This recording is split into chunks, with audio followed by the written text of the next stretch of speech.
Hello and welcome to beautiful Shirley Povich Field here in Bethesda, Maryland, as we're set for a little Saturday evening action between Cropdusters baseball and the Bethesda Big Train. I'm Quentin Corpuel, joined as always by my broadcast partner Phoebe Winters. It's been a few days since we've been together. It has. The fantastic duo is finally back together, but had someone subbing in for me a couple of days ago, and then we had the all-female broadcast last night. So it's been a while, but good to have you back. Jordan Parham, one of our lovely producers, and Lily Stewart yesterday doing an admirable job of filling in for the both of us. But now back to regularly scheduled programming here in the booth as the Big Train and the Cropdusters will take the field here tonight. Two middle-of-the-pack North Division teams. The Big Train 4 games back of the Giants, and the Cropdusters 5.5 games back. The Big Train took the first game in this series early on of the season, but the Cropdusters have taken the last 3. But Phoebe, the Big Train are coming in hot. They've won their last 2, looking to win 3 in a row for the first time since they started the season 3-0. What are you looking for tonight to hopefully capture that third consecutive win? Well, I am excited that we are playing the Cropdusters again. I feel like the last meeting we saw between these two at the Olney Boys and Girls Club was a very competitive game. We saw the Big Train take an early lead, and then the lead kind of handed back and forth, and it wasn't until the very end of the game that the Cropdusters ultimately walked away with the victory. So I'm excited for another competitive game of baseball. I'm excited to see if the Big Train can win their 3rd game in a row. As you said, hasn't happened since the beginning of the season, but they've bounced around that 500 mark a lot during this period of the season, so it'll be exciting to see if they can get that 3rd game win. And Phoebe, when you enter this game, the Big Train, it was announced a few days ago, would have a handful of All-Stars representing the Big Train down in Olney at First Responders Field by Serve Pro. Is there anyone in particular out of them you're looking for tonight, or even someone that may have not made the team that can make a big impact tonight? Well, I gotta say Andrew Williamson. I think he has just been such an exceptional player at the plate and as well as in the field. He's just honestly wowed me with his talent. He's so gracious and just so incredible. And so I'm excited to see how he contributes tonight. He's always such a big producer from the plate. I'm also excited to see Chris Diaz, who is selected for the All-Star crew. He's going to be, I believe, in the outfield tonight. And then Jaden Bastian is just such an incredible player. There's just so many people, even Jordan Crosland, I think I mentioned last night. I actually got a chance to speak with his family during the family picnic earlier. He has matured so much throughout this season, so I'm excited to see how he plays tonight. I think he's always such an impeccable presence in the outfield as well as just from the plate. We have watched so many of these players grow. Crosland definitely one of them. Chris Diaz has been hot of late, as has Jaden Bastian, and Andrew Williamson has played 20 games this summer and has reached base in all 20. We'll see if he can extend that streak to 21. And we'll see if the Big Train can extend their winning streak to 3. We'll be right back soon for the first pitch here on Big Train Baseball Network.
Welcome back to Big Train Baseball Network as we're set to kick things off here shortly between the Cropdusters and the Big Train.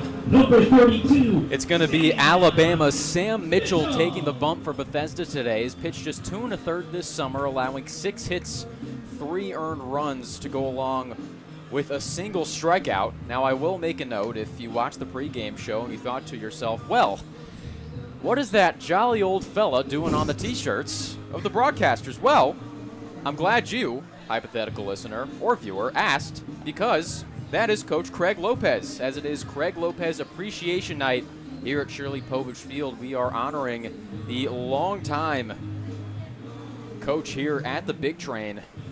Just an absolute ray of sunshine every time we see him. And I'm glad he's had a whole night dedicated to himself.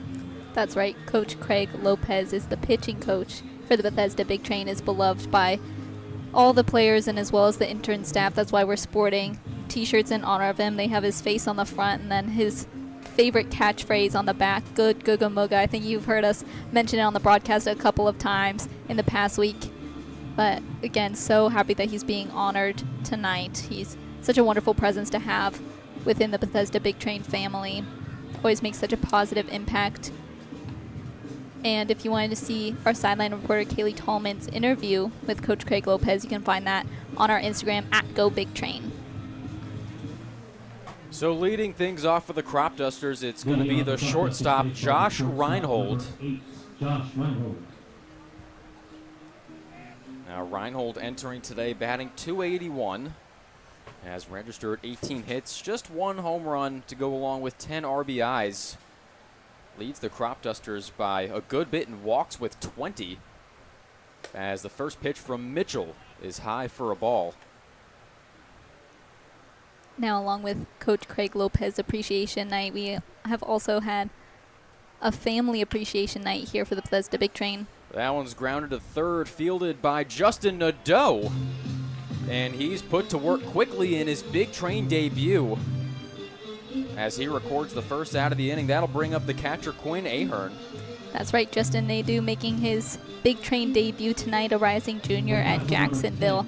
As I was saying, we had a lot of Big Train families here tonight to support their children and got to see them under the Shirley Povich Pavilion earlier during their picnic dinner. Got to speak to a couple of the families. We appreciate their support so much and their kind words for us, the broadcast team. The first pitch from Mitchell Ahern in there for a strike.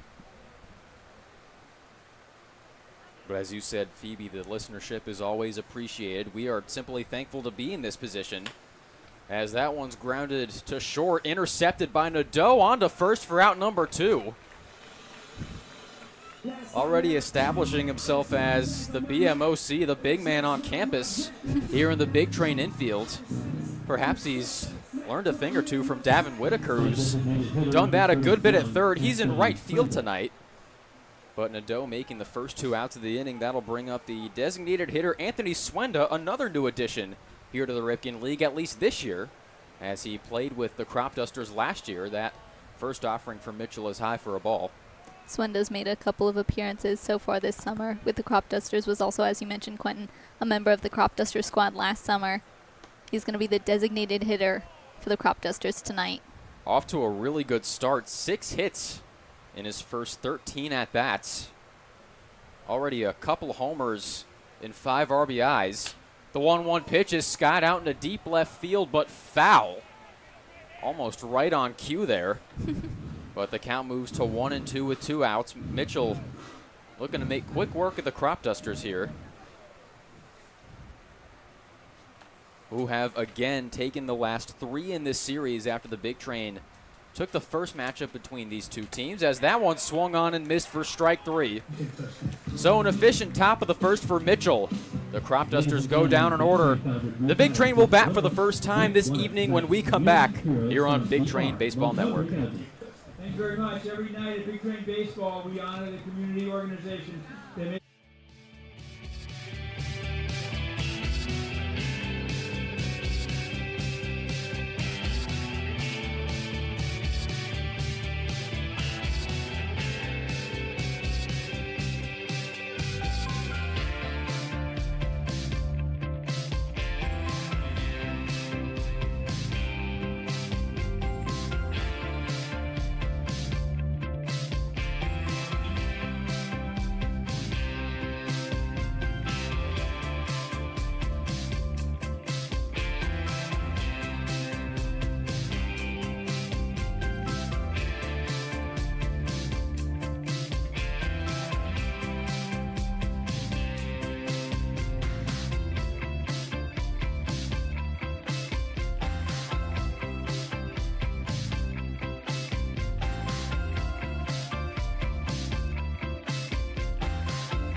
Welcome back to Shirley Povich Field here at Cabin John Regional Park. The big train set to hit for the first time this evening. Leading off with the newbie, it's going to be the third baseman, Justin Nadeau.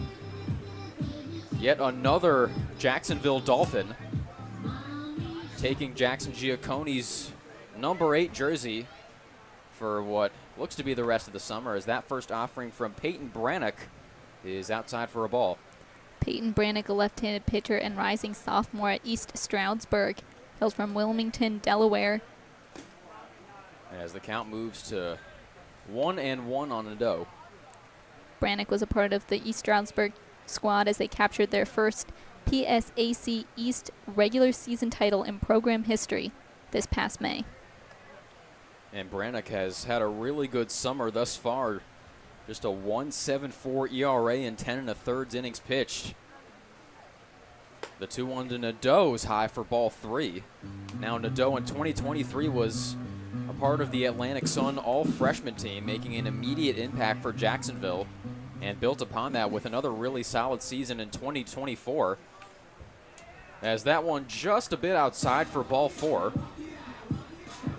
So already a productive first couple of innings here for Nadeau, as that'll bring up the center fielder Andrew Williamson. A sophomore at the University of Central Florida, the center fielder number 29, Andrew Williamson. Now Williamson currently leads the Ripken League in batting average, hitting a ridiculous .429 in 77 at-bats. As he'll take the first pitch low and outside for a ball.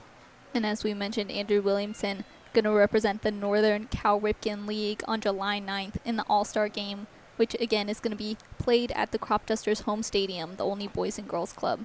As the count moves to 2-0 on Williamson, him along with the next two batters due up, Luke Vaughn and Emilio Gonzalez, will also be in only representing the big train in the Ripken League All-Star Game. As Nadeau sent back to first by Brannock. Now Brannock tonight, we can expect to see a fastball, curveball, and a changeup as the count moves to 2-1 on Williamson. Now last summer, those velocities were clocked at between 86 and 88 for the fastball, 77 and 79 for the curveball, and 80 and 81 for the changeup, as the count moves to 3-1 on Williamson. As you mentioned earlier, Quentin, Williamson batting a ridiculous .429 batting average. That's actually given him the lead within the Cal Ripken League. Surpassed Sabater, who bat. As Nadeau sent back to first again, but has had 3 hits in his past 2 games.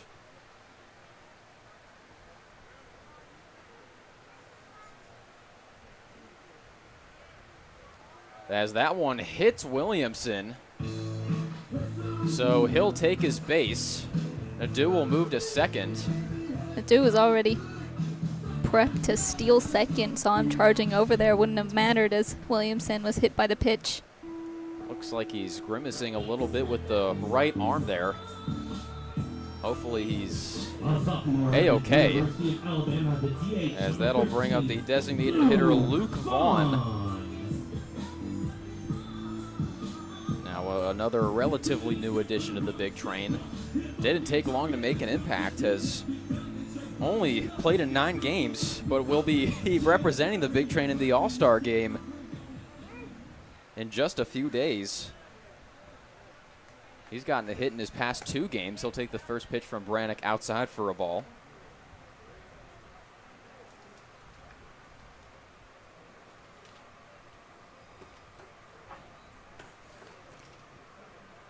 Now we mentioned the last time the big train and the Cropdusters faced off was at the only boys and girls club, the Cropdusters taking the victory. Big train took the first lead with 1 run in the top of the first, but then were held scoreless until the top of the 9th.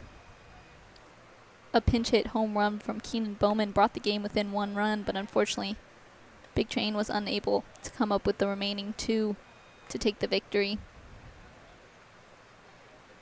Again, a very important game in regards to potential playoff seeding. As the 1-2 to Vaughn hits him as well.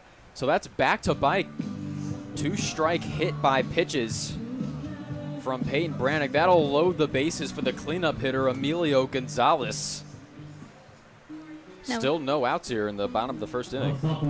Now we saw a similar situation last night coming from a big train pitcher. Lily and I, Kaylee as well, talked about how stressful that situation must be as a pitcher. You hit one player with the pitch and then you hit the following, and looks like we're not going to see a mound visit here, but you can imagine how stressful that must be for the pitcher coming into that situation, having to regroup from there. And definitely not the batter you'd want to face in this situation. Gonzalez has gotten a hit in 8 of his last 9 games. Had 4 yesterday against the Grays. That's right, last night Gonzalez reached base during every at-bat. As you said, 4 base hits, ended his evening with a double. Has been on fire as of late, and that is why he's going to be representing the Northern Cal Ripken division in the All-Star game on July 9th. So no outs, bases loaded here in the bottom of the first. A golden opportunity for the Big Train to not only strike first, but strike big, as that first pitch is upstairs for ball 1. Now Brannick has showed it during his time at East Stroudsburg that he can go a good bit into the game. Had 6 appearances of 5 or more innings last season for the Warriors.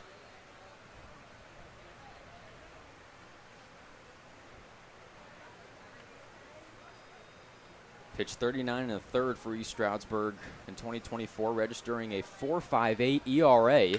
That one's lined into left field and caught by Okoje for out number 1. Tagging up is Nadeau, and he will score. So the Big Train on the board quickly, courtesy of a sac fly from Emilio Gonzalez. Nadeau already making a strong impression on his new teammates, scoring the first run of the evening for the Big Train. And so that will bring up the left fielder, Jaden Bastian. A lot of people here thought he might be representing the Big Train in only just a few days from now, but did not get the nod, as he'll take the first pitch outside for a ball. He's been in a groove as of late. During that game against South County, he hit one of the 4 homers that Bethesda hit, as Williamson is sent back to second. That was his first of the summer. That one just barely clearing the left field fence at South County High School.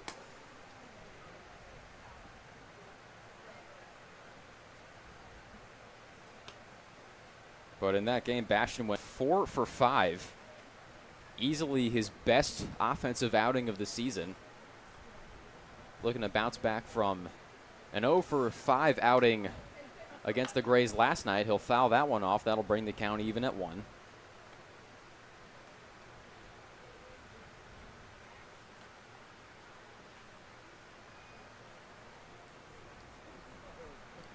Again, Vaughn on first, Williamson on second. Here comes the 1-1 pitch. That one grounded to short. Off the glove of Reinhold into shallow left center field. Williamson will come around to score. Bastian will stop at second. That one getting away from Reinhold. Vaughn will go back to third. But that E6 proving costly for the Cropdusters, as Williamson's able to score. Bastian's able to make it to second. It's 2-0 Big Train. They still haven't recorded a hit. An unfortunate instance of trampoline glove there from Reinhold at short. Looks like he thought he had the scoop there. Unfortunately, just tipped over his glove. Wasn't able to get a good hand on that. And with that, Williamson scores the second run of the evening. And you now have 2 Big Train players in scoring position for the big bat of Davin Whitaker. So as we said a little while ago during that wild 9th inning comeback by the Big Train against the Cropdusters, their defense has been lights out for most of the season. They lead the league in fewest errors committed by a wide margin, also lead in fielding percentage. So a rare miscue there from Reinhold at short, as the first pitch to Davin Whitaker is upstairs for a ball. As we mentioned earlier, a lot of the Big Train families were able to come out to Shirley Povich Field tonight. They actually got a chance to throw a couple of first pitches, and Davin Whitaker's mom, we were able to catch her last night after the game and again before the game today during the family picnic. She said she's been practicing for her first pitch, was very excited to get out on the field. Also had a little custom-made Big Train jersey. I am so jealous of it. It's a little pinstripe baseball jersey. Has a glittery Big Train logo on the front and then Whitaker across the back in green sparkly letters. She said it was made by her future daughter-in-law. And I've got to say, Whitaker's play recently has emulated the real positivity of that jersey. He's had multiple hits in his last 3 games, has had a hit in 7 of his last 8, but he'll go down swinging there for out number 2. And that will bring up the second baseman, Jordan Crosland. A sophomore at the University of Maryland, College Park. Jordan Crosland also has a lot of family support in the stands tonight. We got to meet his grandmother, his mother, as well as his 2 sisters. They said that they tune into the broadcast often, which we always love to hear, to have the support of the Big Train families. As that one's popped up into shallow right field. Over is Griffin Pouvel, loses the hat but catches the ball for out number 3. Tonight is our first ever. So the Big Train strained a pair in scoring position, but they also scratch across a pair. They lead 2-0. We'll be back with the top of the second shortly here on Big Train Baseball Network. Night, first ever.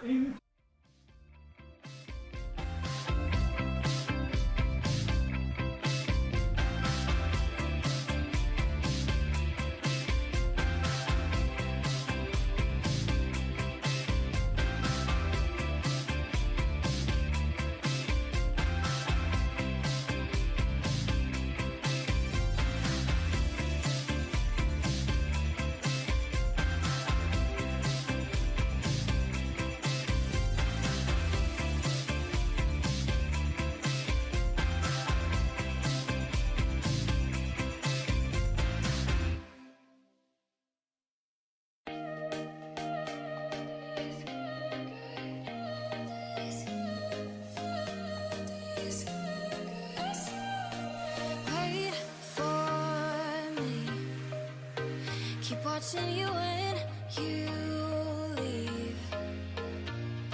Something new. Keep hoping you feel this too.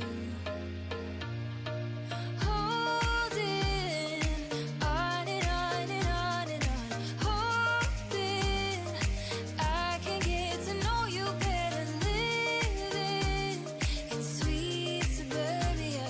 Some fun is all we want. Two kids come alive in a night rush. I'll be the girl next door. You be my summer crush. Yeah, I think you should come and pick me up. 'Cause nothing feels. Welcome back to Big Train Baseball Network, where the home team has taken an early 2-0 lead over the Cropdusters. It's going to be 4, 5, 6 due up for the road squad. Leading off is going to be the left fielder, Ahi Okoje. Here comes the first offering from Mitchell, and off speed in there for a strike. Now the Cropdusters find themselves in an early hole. It's been a roller coaster lately here as the count moves 1-1 on Okoje. Now after beating the Big Train 3-2 on June 28th, they followed that up with a 6-5 loss to the T-Bolts. Got blown out by the Giants, then scored 31 combined runs against the Grays and the Aces. That Aces game, a 16-2 annihilation as Okoje stays alive. But then they followed up the 14-run victory with a 3-1 defeat against the Southern Maryland Senators. As that one gets by Constable, the count will move back even at 2-2. So the Cropdusters just looking to find some consistency on both sides of the plate. As the 2-2 pitch is ripped down the left field line, but just foul. So the Big Train catching an early break there. That could have easily been extra bases for Okoje, but the count remains 2-2. Now, as we mentioned, the All-Star game coming up on July 9th, the Cropdusters will also be representing the Northern Division of the Cal Ripken League. They'll be represented by Alex Keene, Jaden Newton, Pavlos Piparakis, Carter Hines, Jimmy Kirk, and Bryce Herb. Here comes the 2-2. That one inside. That'll move the count full with Ryan Boma waiting on deck, tonight's third baseman for the Cropdusters. Here comes the full count pitch. Off speed inside for ball 4. So Okoje will take his base on balls. That will bring up the third baseman, Ryan Boma. Now, Phoebe, as you were mentioning, it's also important to note Hines and Kirk notably absent from the Cropdusters lineup tonight. Actually, it's all of their All-Stars that are absent from the lineup tonight. As we're going to have a quick mound visit here between Constable and Mitchell. As you're saying, Carter Hines and Jimmy Kirk have been such huge bats for the Cropdusters. I believe each time we've faced the Cropdusters, there's been at least one of the two that has been missing from the starting lineup, but they usually end up making a pinch-hitting appearance later in the evening. And so we'll see late in the game if it becomes necessary, if one of Kirk, Hines, or any of the other Cropduster All-Stars will take to the plate. As the quick pause in play will conclude, Ryan Boma will step up to the plate. One runner on, one out for the Cropdusters, who trail 2-0 here in the top of the second.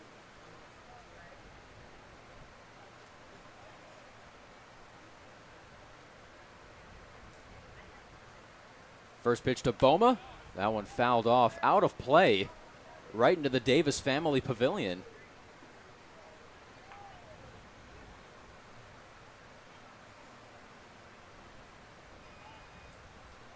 As Mitchell sends Okoje back to first. Now Boma's had just under 300 with 8 RBIs, 19 hits as well. As Mitchell sends Okoje back to first once again.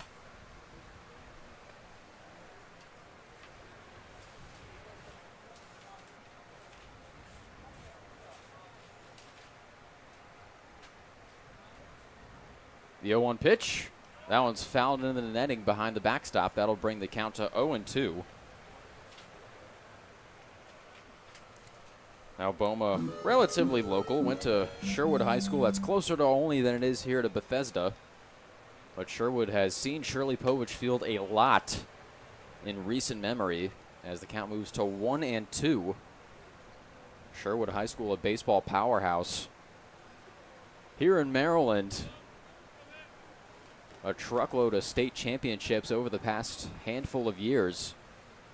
Okoje takes off. That one's popped into center field. Okoje might want to go back as that one's caught in center field by Chris Diaz, who has subbed in for Andrew Williamson. Again, he took a ball off the arm in his first at-bat. So hopefully nothing too serious for undoubtedly Bethesda's best player this summer. As Parker Fry steps up to the plate with one out. Okoje still on first. Again, the Big Train taking an early 2-run lead in the bottom of the first, hoping to hold on to that lead as long as they can. As we saw the last time these two teams faced each other, Big Train was first to get on the scoreboard, but the Cropdusters quickly avenged themselves. The Big Train could not sustain that early offense, as you said. Only one run through the first 8 innings of the ball game. Okoje sent back to first once again. As you said, Keenan Bowman giving the Big Train a little bit of life in the top of the 9th with a pinch hit solo shot into right center field. But they could not overcome the deficit.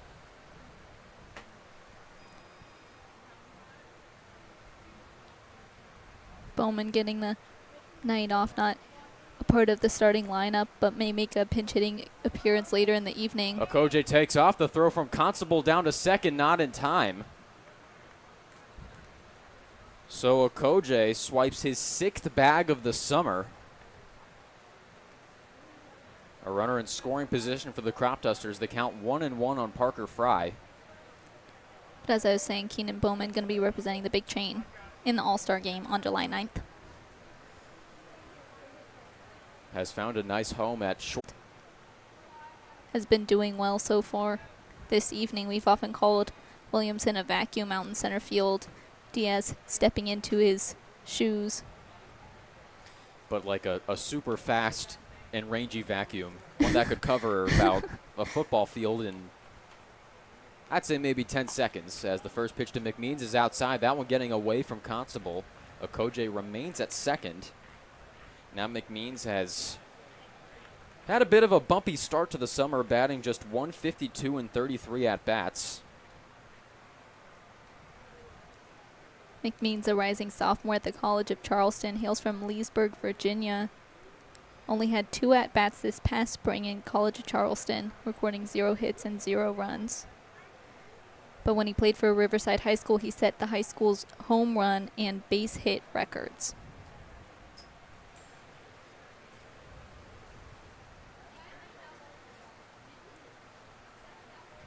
Here comes the 1-0. That one outside for ball 2. Now, as I'm taking a look out on the concourse, I see a lot of the Coach Lopez hand fans that were given out prior to the game. Definitely useful on a night like tonight. Another 90-degree evening here in Bethesda. That's right, temperatures reaching 102 degrees earlier this afternoon. As the 2-0 pitch in there for a strike.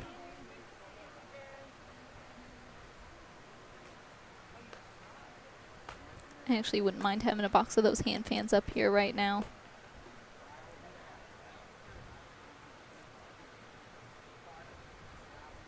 The 2-1 from Mitchell. That one grounded foul down the third base line, so the count now even with 2 outs and a runner on second.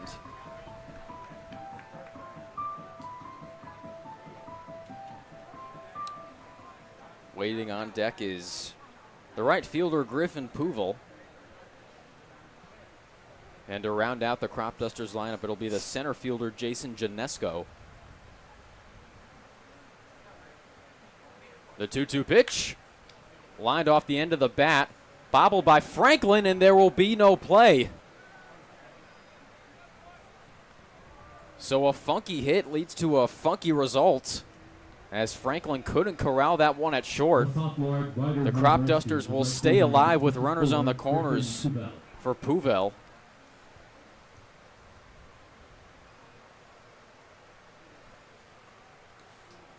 Batting .244 entering tonight, registering 11 hits, 7 RBIs.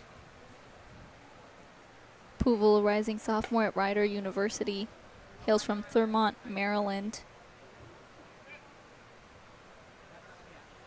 Recorded 15 at-bats this past spring, recording 4 runs, 2 hits, and 1 base hit. Runner takes off, as Constable will eat that one and let McMeans take second base.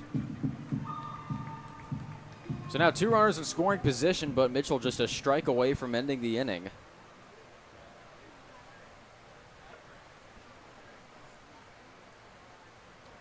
The 0-2 pitch. That one upstairs for ball 1. Now Povich, another DMV to the MAAC product. Cole Constable, the catcher for the Big Train tonight, strengthening that pipeline, announcing his commitment to Quinnipiac not too long ago. As the 1-2 pitch is in there for strike 3. So Povich goes down looking. That'll strand 2 runners in scoring position. The Big Train still lead 2-0. We'll be back for the bottom of the second shortly here on Big Train Baseball Network. We're going to go down to the field, and Lexi is going to tell us what's up. Come alive in a night rush. I'll be the girl next door. You be my summer crush. Yeah, I think you should come and pick me up. 'Cause nothing feels as good as summer love.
Bethesda leading 2-0 as we're set to start the bottom of the second. It's going to be 8-9-1 duo for the home team, leading off with the shortstop Landon Franklin.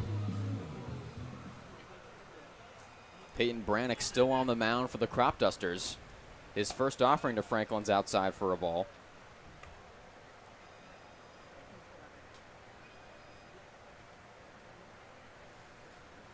Here comes the 1-0.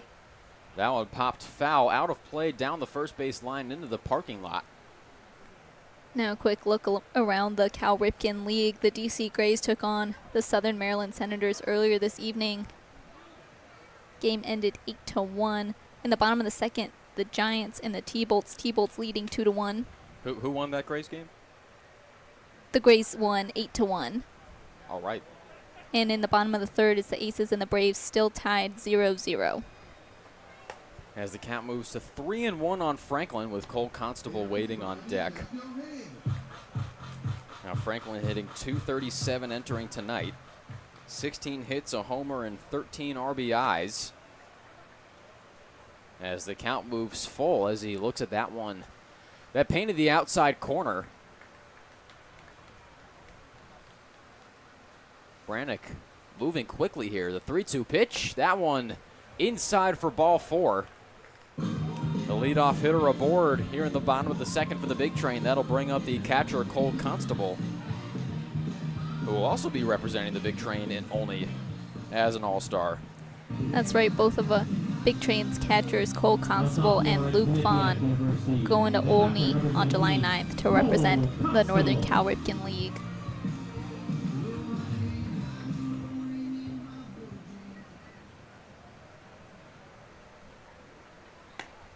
As the first pitch to Constable's outside for a ball.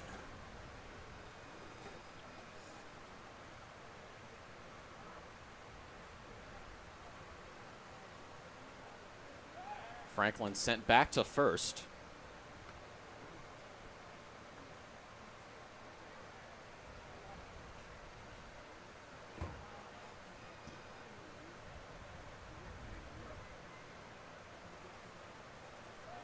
Here comes the 1-0. That one swung on and missed for strike 1.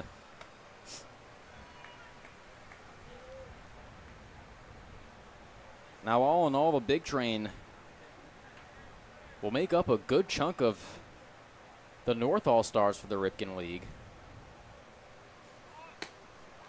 Is that one outside for a ball? Manager Sal Colangelo will also be part of the All-Star squad, is the manager for the Northern Cal Ripken League. Also making the team 3 pitchers for the Big Train. Max Martzoff, Kevin Scully, and Jonathan Stevens as well. As Constable lays down a bunt. That one's fielded by Brannick. On to second. It gets by. Franklin will take third on the misfire by Brannick, who knew it almost immediately. So another rare gaff in the field from the Cropdusters. 2 errors already, proving costly, as that'll put runners on the corners for the leadoff hitter, Justin Nadeau. No, Quentin, Lily, Kaylee, and I talked about this a lot last night on the broadcast. The Big Train's transition to relying on that bunting strategy. We saw them shakily try and attempt it earlier in the season. Have really started to nail down the sacrificial bunts and bunt plays like Cole Constable just made. As the first pitch to Nadeau is low for a ball. Again, Nadeau, a fresh face within the Big Train lineup, was walked during his first at-bat this summer.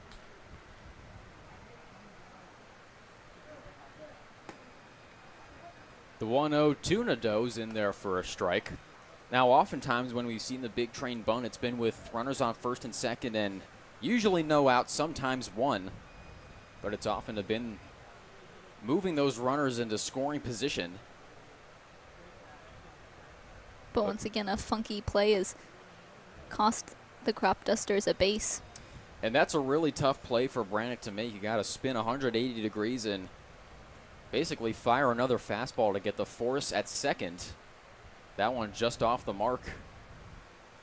Let's see if it comes back to bite the Cropdusters. Here comes the 2-1. That one fouled off. Oh, what a catch by Gonzalez.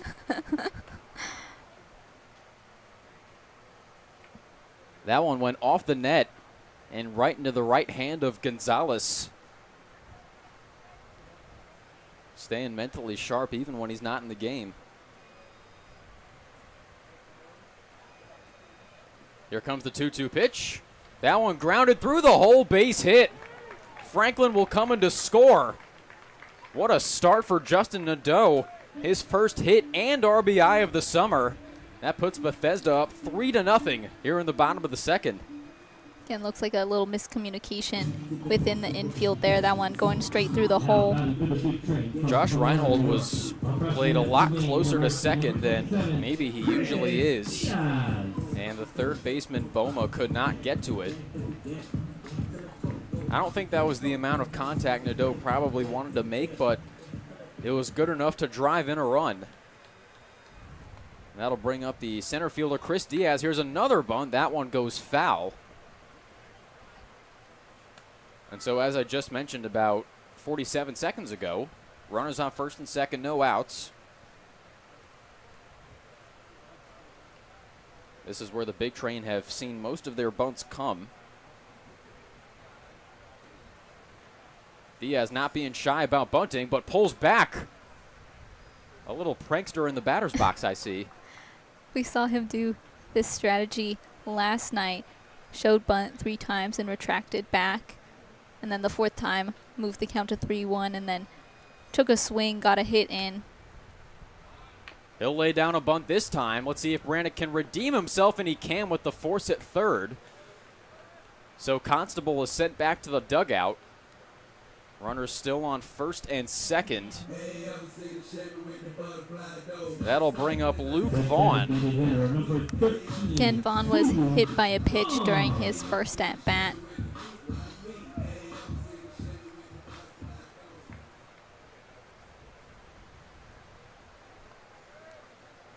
Nadeau at second, Diaz at first, as Vaughn grounds this one foul. Looks like that was gloved by, oh dear, who was that? Looks like it was the 32, Sam Mitchell, making the catch on that one. As again, a foul ball landing in the Big Train dugout. Count moves to 1-1 on Luke Vaughn. A nice crowd here at Shirley Povich on a steamy Saturday night in July.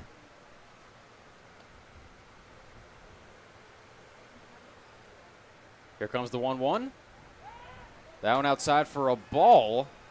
Diaz sent back to first. Like oh my goodness, he uprooted the base. Would be hard to call him not safe on that one. He was quite literally holding the plate. That's the first time we've seen that all season long at any ballpark.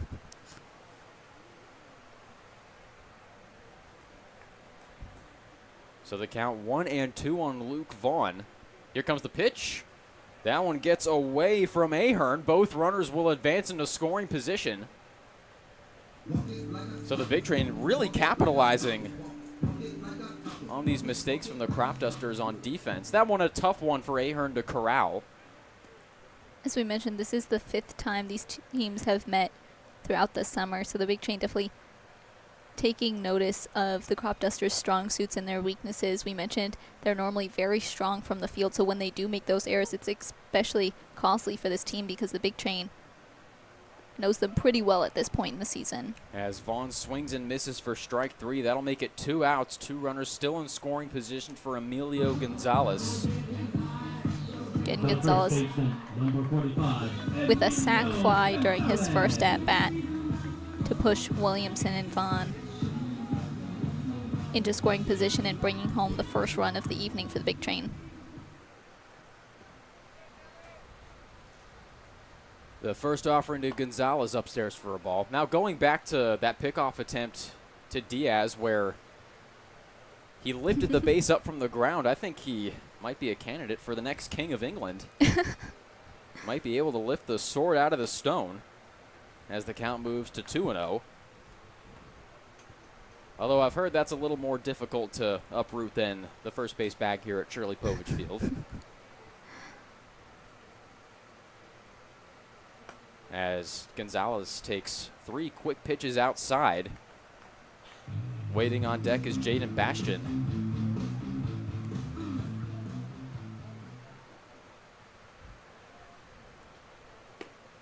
As the 3-0 is low for ball 4. So a quick yet productive at-bat there for Gonzalez. He'll load the bases for the left fielder Jaden Bastion, as we're going to have our first mound visit of the night with Brannock.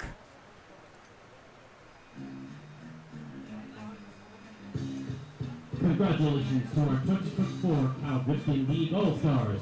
Representing As we've got some action in the Cropdusters bullpen. Kevin Scully, Jonathan Stevens, But it doesn't look like we're going to have a pitching change here. Chris Diaz, and So Brannock is going to try to work out of this tough spot here. Bases loaded with 2 outs for Jaden Bastion. Again, the other night in South County, hit his first home run of the season, a 3-run shot over the left field fence. Bastion recorded a double during his first at-bat.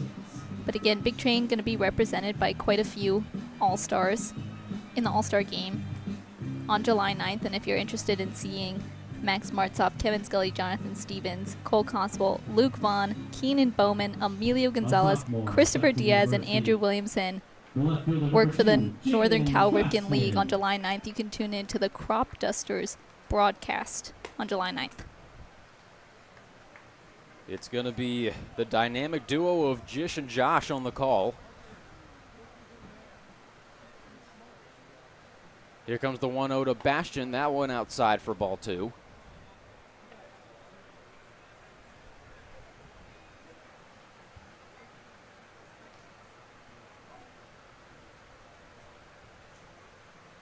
Here comes the 2-0. That one low, but in there for strike 1.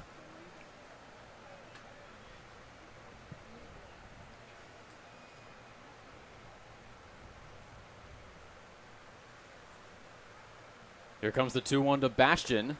That one outside.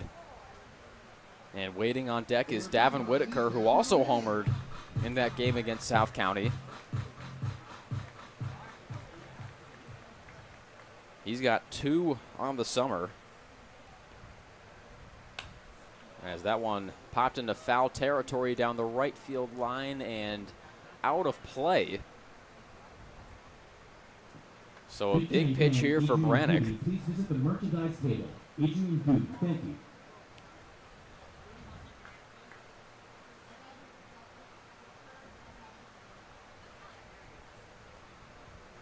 The full count offering to Bastion. That one in there for strike 3. So Brannock leaves them loaded, although Bethesda adds on to their lead. They're up 3-0. We'll be back for the top of the 3rd here on Big Train Baseball Network. The great nonprofits that make Montgomery County so special.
1-0 lead as we're set to start the top of the third with Sam Mitchell still on the mound, facing the center fielder Jason Janesco. It's going to be 9-1-2 duo for the Cropdusters, as Janesco will pop that one into foul territory, and that one will land in the grandstand down the third baseline.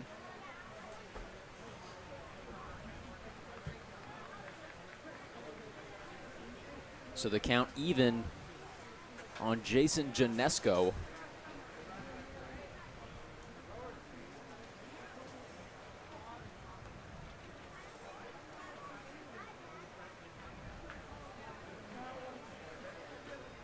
Here comes the 1-1. That one outside for ball 2. Now Janesco enters tonight hitting .243. Has registered 9 hits as that one's skied high into right center field. Under it is Diaz, and he's got it for out number 1. So that'll bring up the top of the order with the shortstop Josh Reinhold looking to make up for his error earlier in the game. So again, Diaz had big shoes to fill, stepping in for the vacuum in center field, Andrew Williamson, but has been stepping up to the responsibility quite well. As the first pitch to Reinhold's in there for a strike. Now it'll be interesting to see how Janesco fits into the Cropdusters lineup as we head toward the playoffs. As the count quickly 0-2 on Reinhold. He's struggled a bit this summer, just 9 hits and 37 at-bats, but was red hot in the Cropdusters' 15-4 rout of the Grays as that one's grounded sharply to Crosland. And on to first, a good stretch by Gonzalez to record out number 2. And that'll bring up the catcher Quinn Ahern. And again, we mentioned it on last night's broadcast, Jordan Crosland and Emilio Gonzalez, just their maturity and growth throughout this summer. They both really established themselves in these roles of first baseman and second baseman, and they work in tandem beautifully. As the first pitch to Ahern, he went around on the off speed that tailed away. So that'll bring the count to 0-1.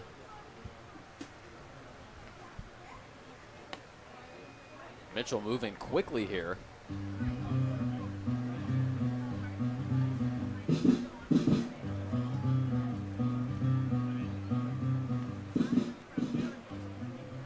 And this is only the second time this summer we've seen Sam Mitchell in the starting pitcher role. Last time was when the Big Train took on the Gaithersburg Giants at home.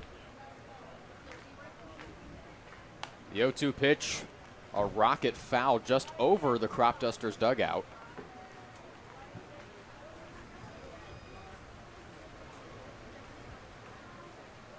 Another 0-2 pitch, another foul ball, this time visiting the Big Train dugout. Looks like that one was picked up by Keenan Bowman, who is also rocking a Coach Craig Lopez shirt. Count moves 1-2 on Ahern. all the Big Train players got the chance to. That one's grounded up the middle for a base hit. So Ahern records the first hit of the ball game for the Cropdusters. And with 2 outs and a runner on first, that will bring up the designated hitter Anthony Swenda. As I was saying, all the Big Train players received a Coach Craig Lopez shirt that you saw Quentin and I sporting during the pregame show. So Swenda playing his college ball at LSU Shreveport.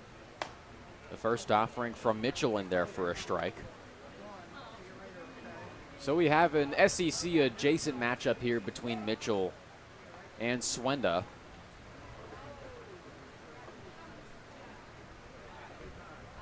Here comes the 0-1.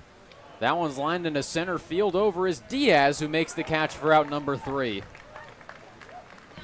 So no runs, 1 hit, 1 left on base for the Cropdusters, who still trail by 3, as we'll be back for the bottom of the third here on Big Train Baseball Network. Meet me in the corner alone. Meet me in the corner alone.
earlier this week against the Braves, recorded a home run. As the count moves to 2-0.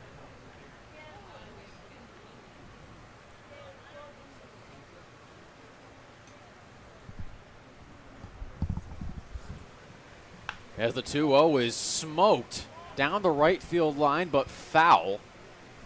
So that'll bring the count to 2-1 on Davin Whitaker, the only other Big Train player besides Andrew Williamson with at least 20 RBIs. Whitaker entering tonight with 20 exactly.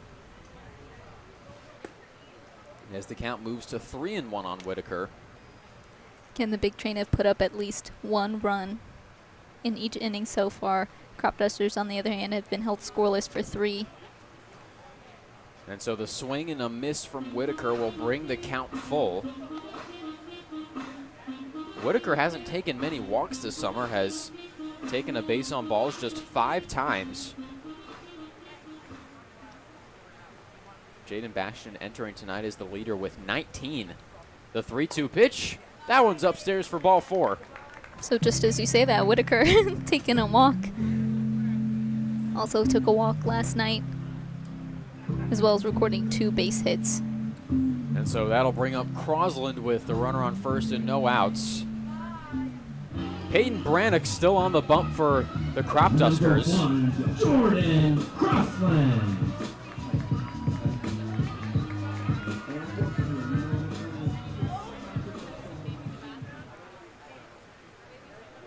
The first offering to Crosland fouled off.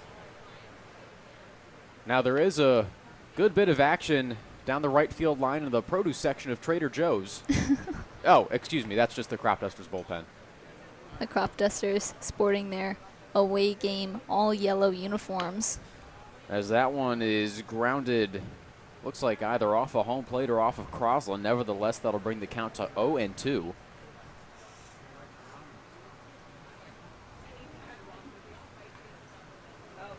Now I gotta say, with the All-Star game being hosted at the Cropdusters home stadium, I wonder if they have the creative liability to design the All-Star jerseys, because if they did, you know they would be spectacular. The last game the Big Train played at the Only Boys and Girls Club, it was Superhero Night. And so the Cropdusters were donning all sorts of superheroes.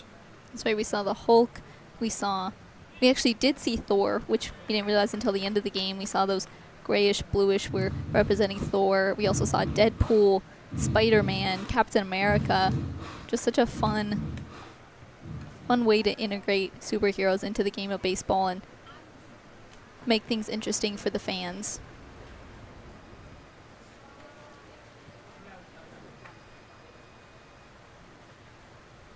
Here comes the 1-2. That one popped foul out of play. So Crosland will stay alive with Landon Franklin waiting on deck.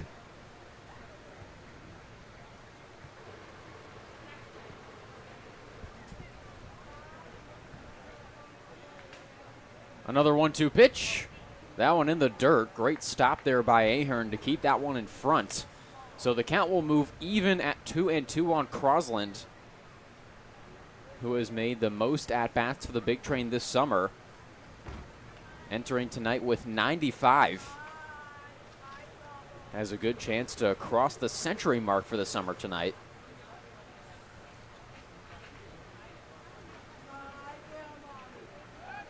Whitaker sent back to first by Brannock. Again, your umpires for tonight at Shirley Povich Field behind home plate going to be Matt Powers. First base going to be Roland Hines, and third base Tom Russo. As Crosland gets hit, yet another 2-strike hit by pitch from Brannock. So that'll put runners on first and second with no outs for Landon Franklin. That's going to be the third hit by pitch this evening. All 3 of which have been on 2 strikes. An interesting coincidence there, but Big Train taking it to their advantage. Now have 2 runners on base. Landon Franklin stepping up to the plate, who was walked during his first at-bat this evening. And so we're going to have a quick mound visit between Ahern and Brannick, who is in another jam. Was able to keep the Big Train at 1 run last inning, as he was able to leave the bases loaded and prevent further early damage.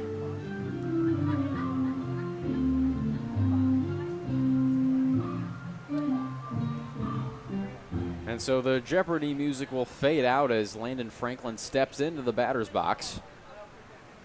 Again, still no outs here in the bottom of the third. The Big Train threatening once again. He'll show bunt, will pull back. The count moving to 0-1.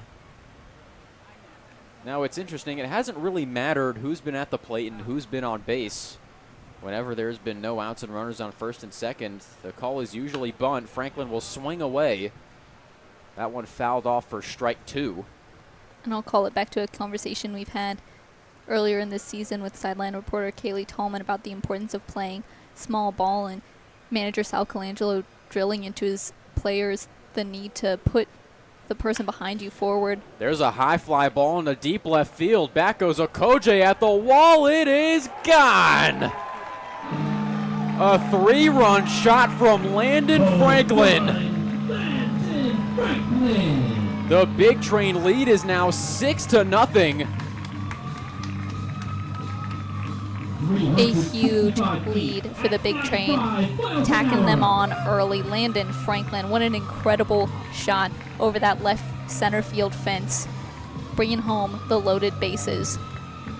It's Franklin's second home run of the summer, and it looks like that'll be all for Peyton Brannick. A rough 3 innings for the Warrior.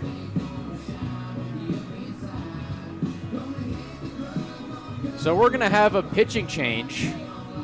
That'll bring us to a quick commercial break here on Big Train Baseball Network. Bethesda, a commanding 6-0 lead early.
The juice is in the mix, it'll fix you up. I'm gonna ride the boogie train till the sun comes up. Ride the boogie train, ride the boogie train, ride the boogie train till the sun comes up. Meet me in the corner alone. Meet me in the corner alone. Meet me in the corner alone. Meet me in the corner alone. Boogie down, mix up. Boogie down, fix up.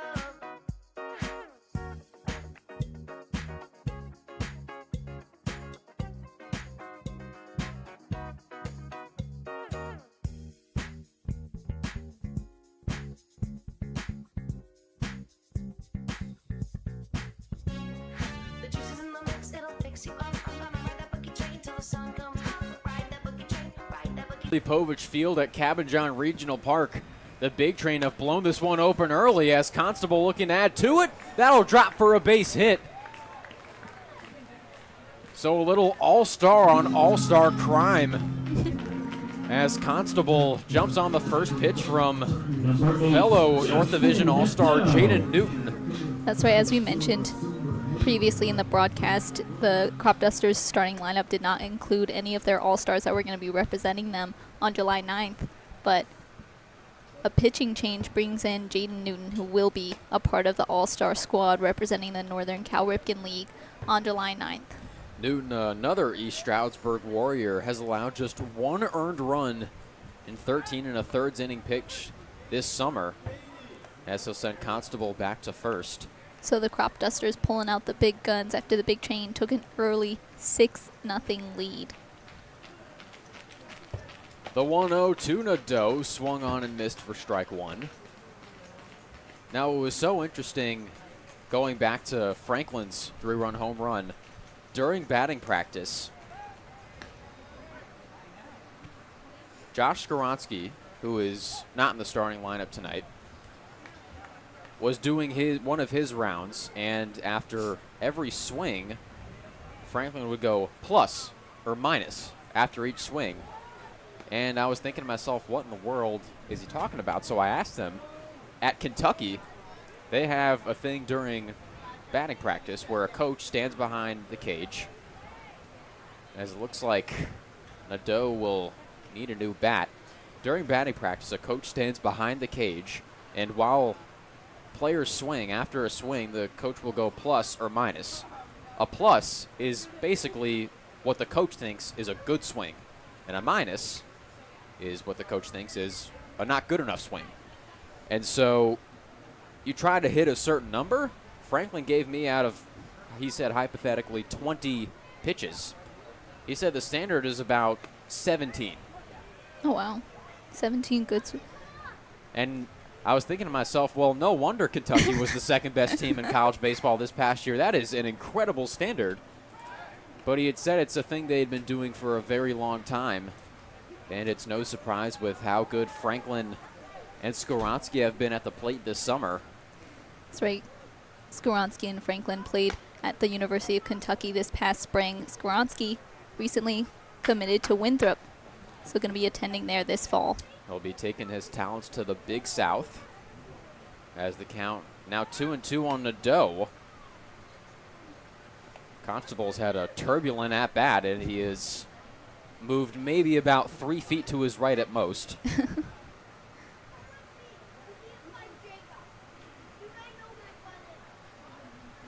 As the 2-2 pitch inside for ball 3, that'll move the count full with Chris Diaz waiting on deck.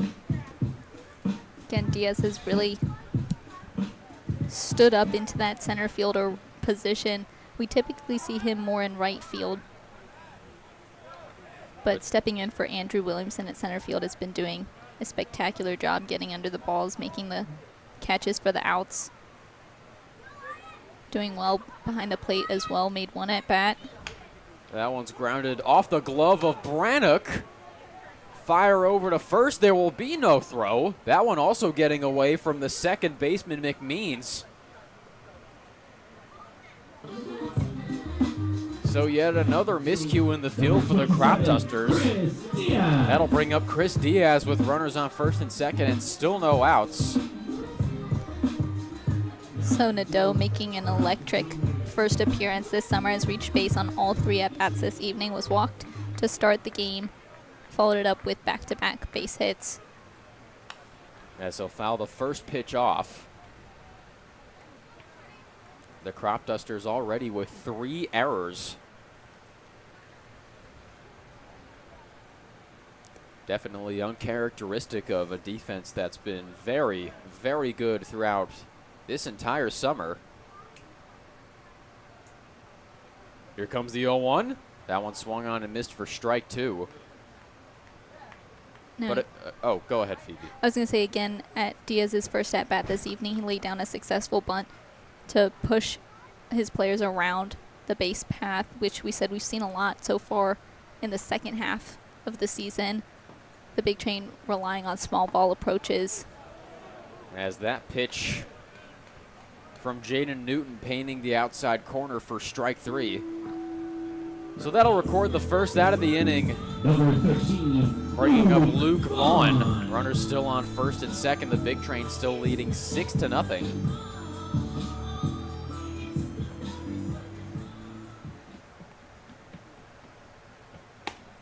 That first pitch in there for a strike.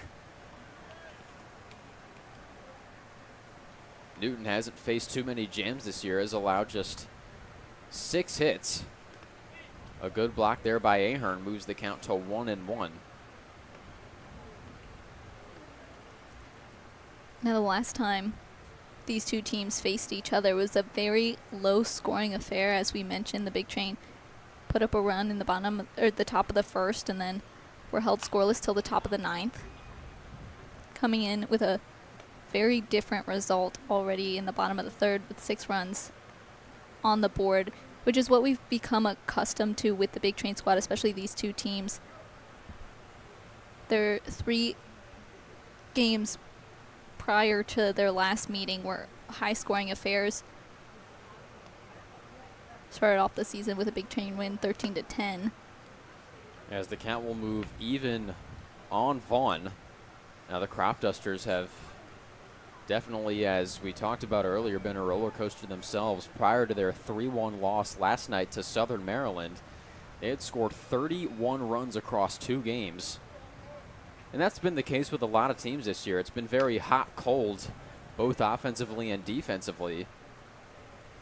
But It feels like everyone except for the Aces is looking for some sort of consistency. honestly, I feel like the Big Train have gotten hot at the exact right time coming into the second half of the summer, have really started to maintain a lot more consistency from the plate and the defense. There's a high fly ball from Vaughn. Under it is a Koje in left field. He's got it for out number 2. Constable will remain at second. And so that'll bring up Emilio Gonzalez with 2 outs. Jane Gonzalez was walked during his previous at-bat, started off the evening with a sac fly to push in the first run of the evening. Now around the Cal Ripken League, bottom of the 4th between the Giants and the T-Bolts. Giants trailing 1-3. It's the top of the 4th for the Aces and the Braves. Braves leading 2-1.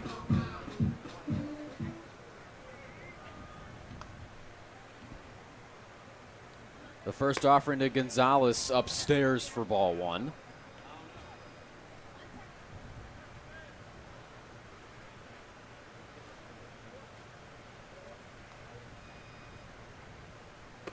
Another one upstairs for ball 2. As mentioned previously, Gonzalez's bat has been emitting some metaphorical smoke. Had 4 hits last night against the Grays, 3 hits in South County on July 2nd, as Constable is sent back to second by Jaden Newton. Again, Gonzalez is one of those players that's really grown throughout the summer and become a lot more comfortable and consistent within his role, not only at the plate but also at first base. And he's going to be representing your Big Train on July 9th in the All-Star game. In the 3 previous July games of the Big Train, Gonzalez 8 of 14 as the count moves to 3-1. Had a couple RBIs in South County. Was a part of Big Train's highest scoring game to date as they dropped 15 on the Braves. The count moving full on Gonzalez with 2 outs. Now it's funny, Gonzalez is rooming with fellow FAU player Max Martzoff for the summer. We were so excited to have Max Martzoff in the booth yesterday to ask him, as a player that was brought to the All-Star game last summer, what to expect, only to be informed that last summer it was rained out. As the full count pitch to Gonzalez is in the dirt for ball 4. So that'll load the bases with 2 outs once again. Bringing up Jaden Bastion once again, was in the exact same situation as last at bat. Got caught looking for strike 3. Hoping for a different result this time around, especially after going 0 for 5 last night against the Grays. So again, even though pitcher Max Martzoff is a 2-time Cal Ripken League All-Star, this will actually be his first time actually playing in the All-Star game, as last year it was rained out. Definitely a lot less rain this summer up to this point. Hoping for some clear skies on July 9th to witness a fun evening of baseball between the Cal Ripken League. That one's lined through the hole, base hit. Into score is Constable. Flying around third is Nadeau. He will score as well. It's a 2 RBI single for Jaden Bastion. And the Big Train extend their lead to 8-0 over the Cropdusters. Now a 5 spot here in the bottom of the third. Number 26, Davin Whitaker. As it's going to be Davin Whitaker stepping up to the plate with runners on first and second and 2 outs. Now the Big Train have found a lot of success through that left side of the infield. And you could maybe call it a domino effect of getting runners on base to start. The shortstop Reinhold has been cheating over to second whenever there has been a runner on second, which has left a big old gap there on the left side, which the Big Train have definitely hit early on here tonight as the count moves to 2-0 on Whitaker.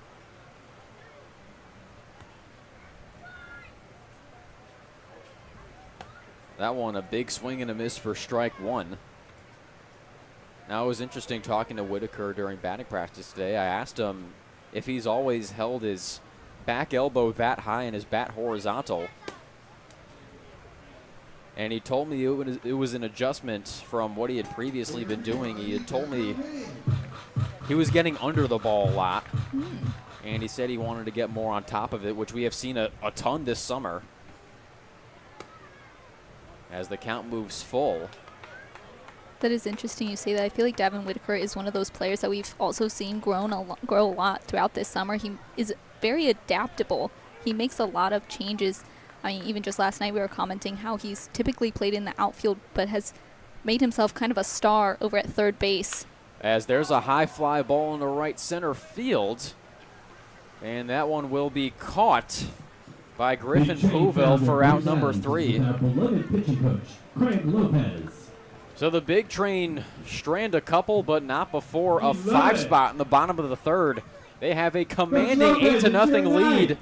We'll be back for the top of the 4th here on Big Train Baseball Network. If you like your fans, wave your Coach Lopez fans. Everybody, let's go.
Welcome back to Big Train Baseball Network.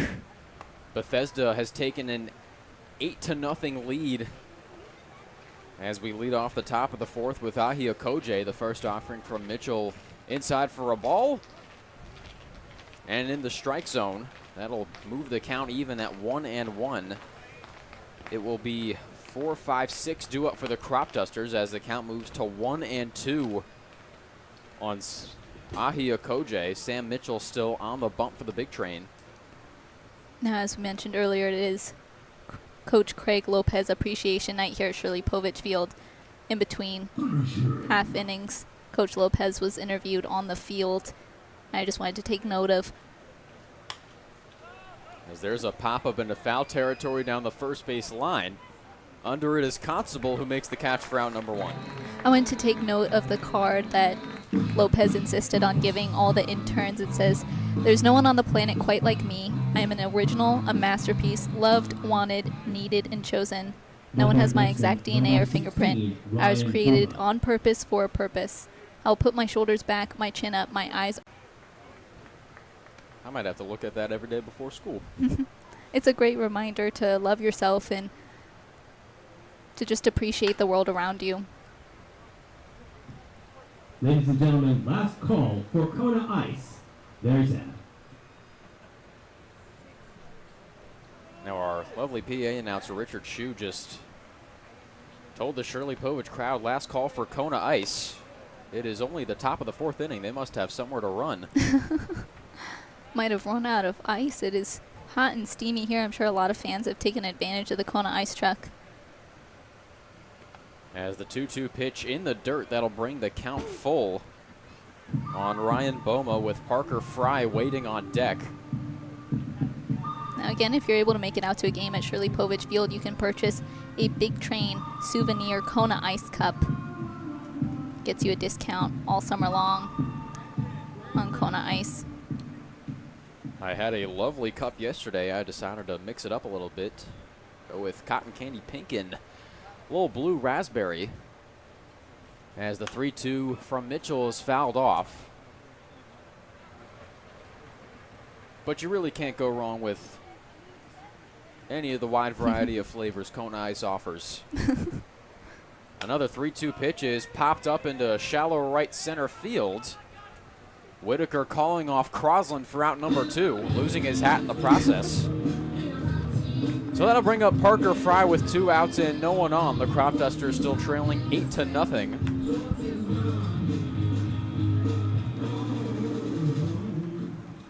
The first baseman, number 30, Parker Fry.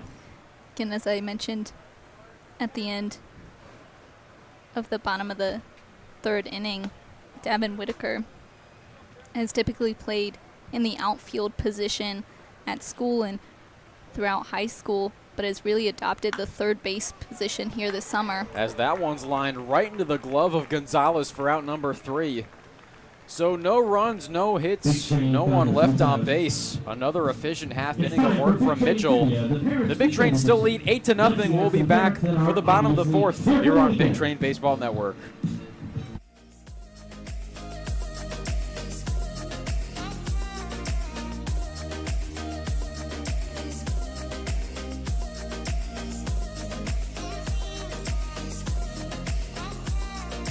Move so fast.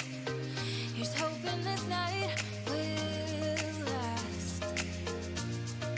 Just let go. We're spinning with our eyes closed. Holding on and on and on and on. Hoping I can get to know you better. Living in sweet suburbia. Some fun is all we want. 2 kids come alive in a night rush. I'll be the girl next door. You be my summer crush. Yeah, I think you should come and pick me up. 'Cause nothing feels as good as summer.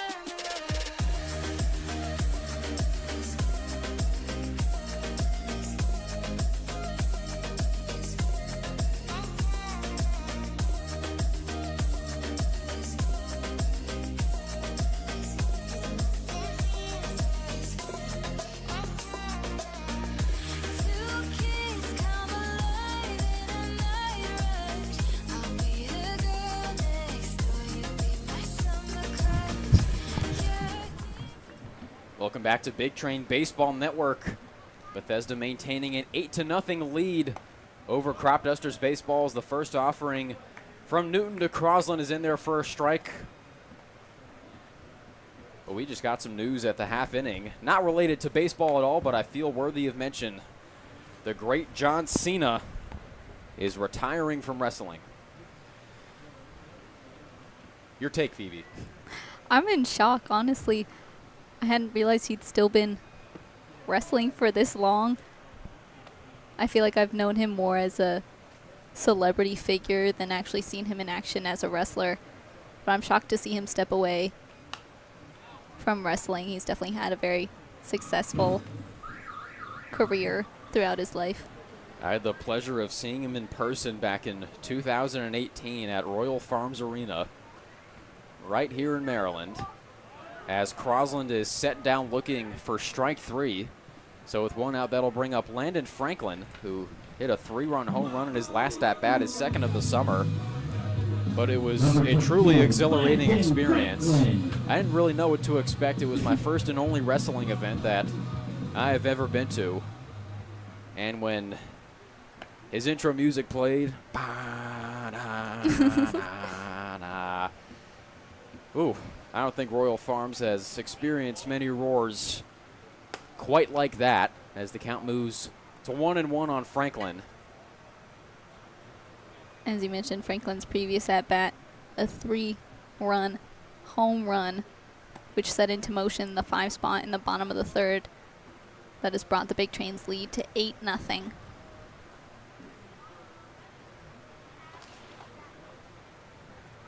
Here comes the 1-2 to Franklin. That one swung on and missed for strike 3. So 2 quick Ks from Newton. That'll bring up the catcher Cole Constable, Number 17, who on the first pitch of Constable. Newton's relief appearance sent one into right center field for a base hit.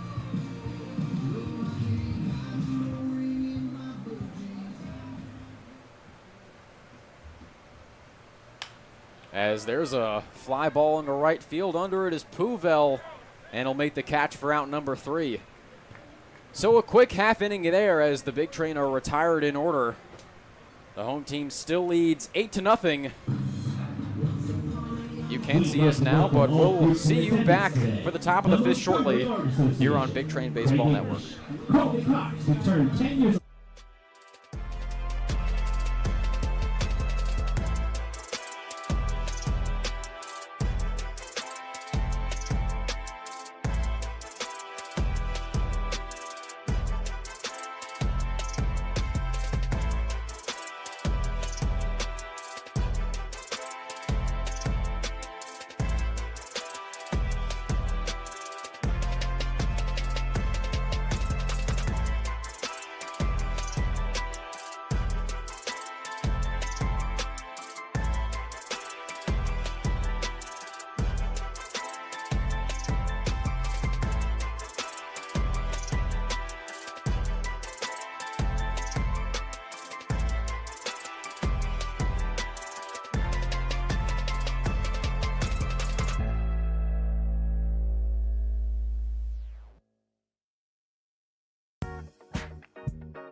The juice is in the mix, it'll fix you up. I'm gonna ride the boogie train till the sun comes up. Ride the boogie train, ride the boogie train, ride the boogie train till the sun comes up. Meet me in the corner, no. Meet me in the corner, no. Meet me in the corner, no. Meet me in the corner, no. Boogie down, mix up. Boogie down, fix up.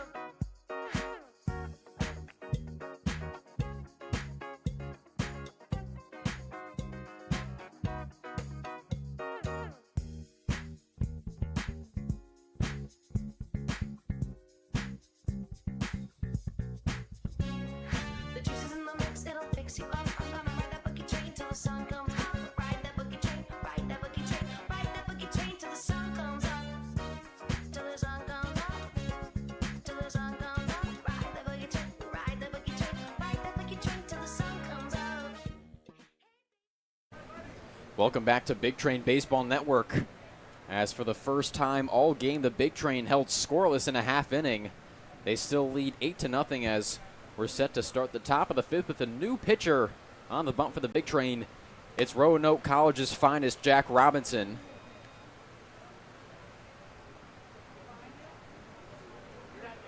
as his first offering to Kevin McMeans is upstairs for a ball. It'll be the bottom of the order for the Cropdusters. On deck is the right fielder Griffin Pouvel, who's been awfully busy in the field. And in the hole, it'll be the center fielder Jason Janesco.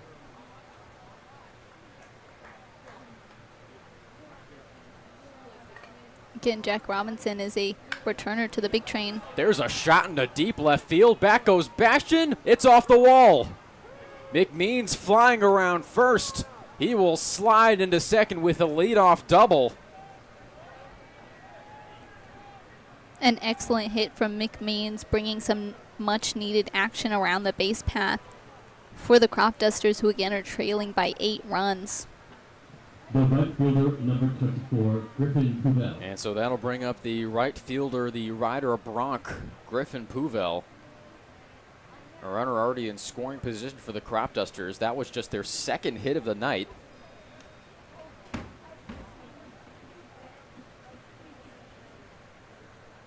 But again, Jack Robinson pitched for the big train last summer as a returner to the squad. Has pitched sparingly this summer, only playing 8 games. There's a bunt. Barehanded by Robinson, fires it over to first for the out. So McMeans will advance to third, but a nice scoop and fire by Robinson to retire Pouvel, and that'll bring up the center fielder, Jason Janesco.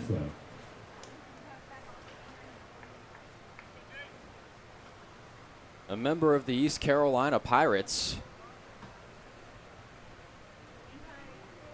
The first offering to Janesco fouled off. I gotta say, Phoebe, it's felt like Tampa Bay with the amount of Pirates and Dolphins here in the Ripken League. And we just added one more in Justin Nadeau. Again, a rising junior at Jacksonville University. The 0-1 pitch. There's a high fly ball into right center field. Under it is Diaz. He's got it for out number 2. The throw to the plate offline. So the first run of the ball game for the Cropdusters recorded courtesy of a sac fly by Jason Janesco, bringing in Kevin McMeans from third. And so that'll kick it back to the top of the lineup with the shortstop Josh Reinhold. The shortstop, number 8, Josh Reinhold. So the Cropdusters, trying to fight back, have put their first run of the evening on the board. Were held scoreless for the first 4 innings. Now looking to bite into the now 7-run deficit.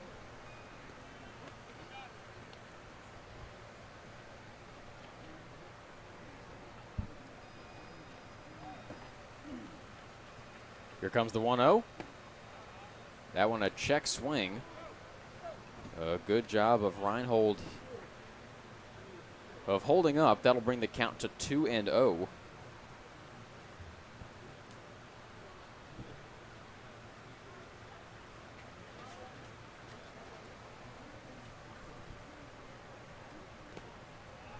So the count 3-0 as that pitch from Robinson was in the dirt. Waiting on deck is the catcher Ahern.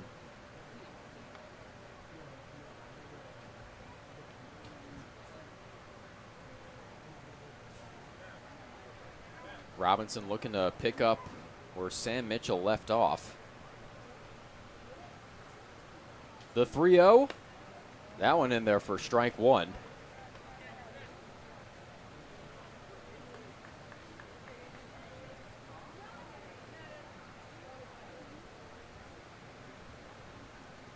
So let's see if Robinson can come back from a 3-0 hole. Here comes the 3-1 pitch. That one inside for ball 4. So Reinhold will take his base. That'll bring up the catcher Ahern, The catcher, number 10, who William was Ahern. phenomenal defensively the last time these two teams played behind the backstop. Threw out multiple big train base runners looking to steal second. Ahern recorded a base hit during his previous at-bat.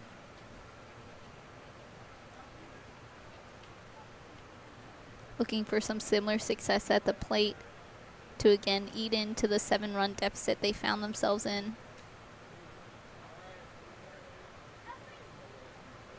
Runner takes off. The throw down to second, not in time. So Reinhold will move himself into scoring position with 2 outs. The count 1-0 on Ahern. That is Reinhold's 6th stolen bag of the summer.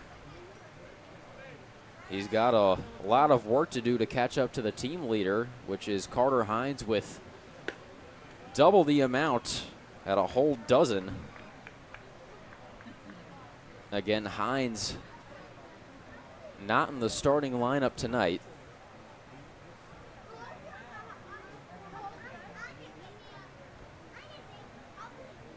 Here comes the 2-0 pitch. That one misses for ball 3.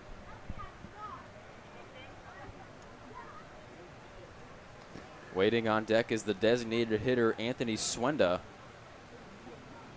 Now facing a hitter's count with, again, the Cropdusters' potential second run in scoring position. As that one's up and in for ball 4.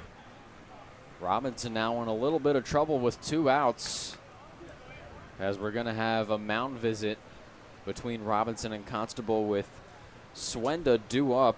Again, Swenda only played 4 games this summer for the Cropdusters, but has made an instant impact. On June 30th against the Giants, went 4 for 4 with a homer, and followed that up with another homer against the Grays on July 1st.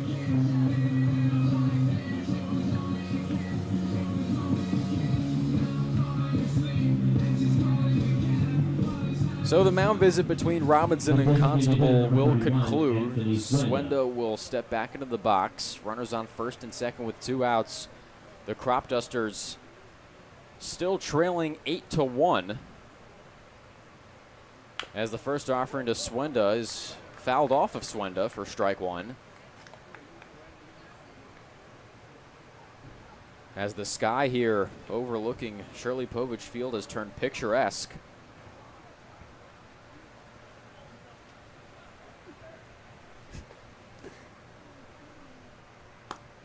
The 0-1 just missing for a ball. That's right above the trees in right center field. The clouds are starting to turn pink as the sun is starting to set. As you said, Quentin, very picturesque. Not sure if we've caught it in the view of our camera. As that one's ripped foul down the left field line, that'll bring the count to 1-2.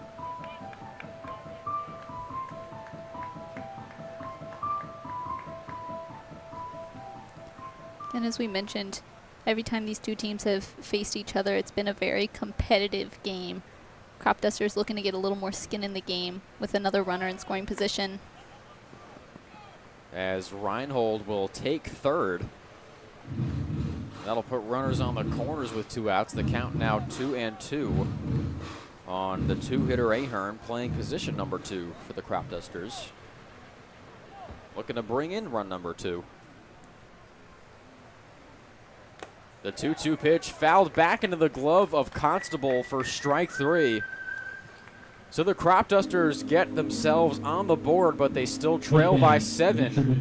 We'll be back for the bottom of the 5th shortly here on Big Train Baseball Network. For up-to-date content.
The third baseman, number 8, Justin Welcome back to Yetzel. Shirley Povich Field here at Cabot John Regional Park. The Big Train still with a comfy lead, up 8-1. Jaden Newton still in the game, facing the top of the lineup as his first pitch to Nadeau is in there for a strike. Now the Big Train was held scoreless for the first time this evening in the bottom of the fourth. Cropdusters responding to the 8-run deficit with a run of their own in the top of the fifth. Again, as you said, Quentin, Big Train has a pretty cushioned lead. As there's a pop-up into shallow right field, that'll drop for a base hit. So Nadeau's aboard once again. Has reached base on all 4 at-bats this evening and, well, this summer, as tonight was his first appearance all summer. Diaz. Was walked during his first at-bat and is now recorded his 3rd base hit. So that'll bring up Chris Diaz with a runner on first and no outs. Again, subbing in for Andrew Williamson, who took a pitch off of what looked like the elbow in his first at-bat, as Diaz will foul the first pitch off for a strike. Now, Phoebe, along with Craig Lopez Appreciation Night, it is also the Art of Baseball Night, as we're getting a pretty good look in front of us at, well, maybe not to the viewers at home, but trust us, the sky looks extremely cool right now. And I can actually see an artist sitting on the first base line behind the netting, and he's working on a painting of some sort. From here, I'm seeing a lot of green. I think he's painting the field. But it is wonderful to have them out here to celebrate the art of baseball. They're also celebrating Craig English, who created beautiful painting of some Big Train players. If you're able to make it out to Shirley Povich Field, especially during our first couple of games this summer, we were handing out shirts with the Craig English poster on the front. And now a lot of sports are very full of art, but I think baseball is definitely near the top of the list. A lot of what makes baseball artistic is, quite honestly, everything outside of the game. As we see the sunset behind us, the fans in the stands, the small little interactions we see between people, whether they're here to support the Big Train, the Cropdusters, or are just here to enjoy a baseball game. I think, like Greg Rosenbaum said when he met with us before the game yesterday, baseball is America's sport. It's America's pastime. It is a beautiful game. There's so much art to the different pitching techniques, the swing techniques, and I think also just the camaraderie and culture within the dugout and the bullpen. And Brannock, speaking of art, painting that corner like Picasso for strike 3. And that'll bring up the designated hitter Luke Vaughn with a runner still at first, now 1 out here in the bottom of the 5th inning. But I think it's especially artsy, baseball is, because there's a lot of dead time. And there is a lot of time to really soak in everything that's happening on and off the field. It is definitely a much slower moving game compared to a lot of other sports, which I agree with you. I think is one of the more noble and beautiful aspects of the game.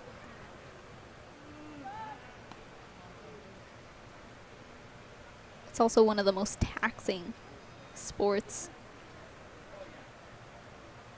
whether you're coming at it from a pitching standpoint or a hitting standpoint.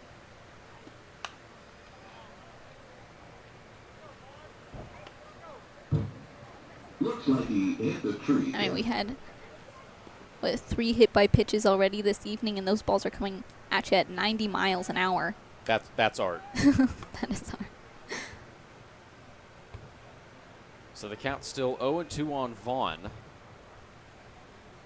Nadeau still at first, as there's a swing and a miss for strike 3. as Emilio Gonzalez will step up. A runner still on first with 2 outs. Emilio Gonzalez. Now Gonzalez started off the evening with a sac fly, which helped bring in the first run of the evening for the Big Train. Has been walked during his previous 2 at-bats.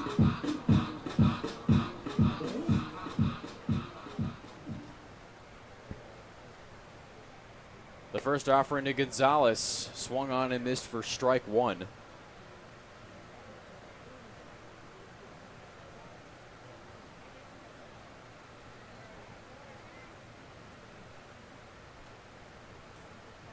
The 0-1, off speed, off of Newton.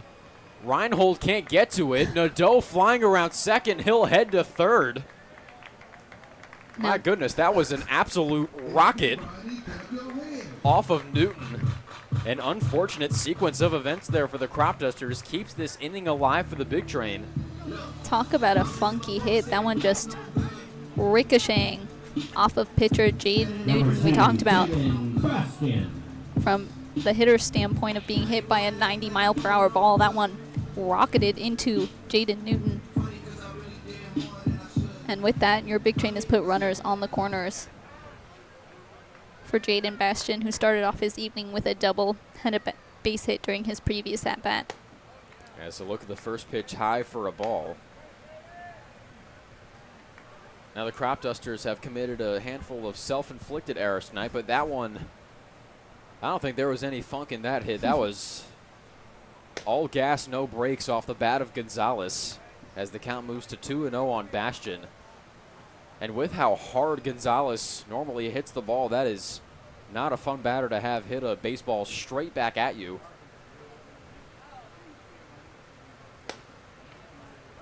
As the count moves to 2-1 on Bastian.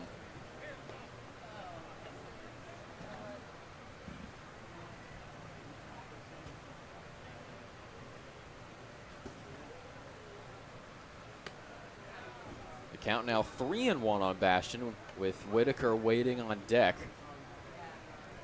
Sebastian now sitting in favor of the count again. Runners on the corners for the Big Train. 2 outs on the board. As Gonzalez is sent back to first. Definitely an interesting play from Newton, as Gonzalez has not been a common base stealer. In fact, hasn't stolen a base yet this summer, as there's a big swing and a miss. Oh my goodness, right on cue, Emilio Gonzalez steals his first base of the summer. You spoke it into existence.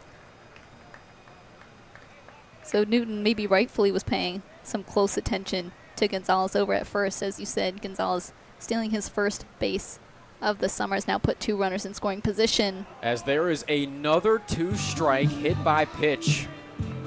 This time Bastian wearing that one from Newton. Bringing up Davin Whitaker with the bases loaded and 2 outs.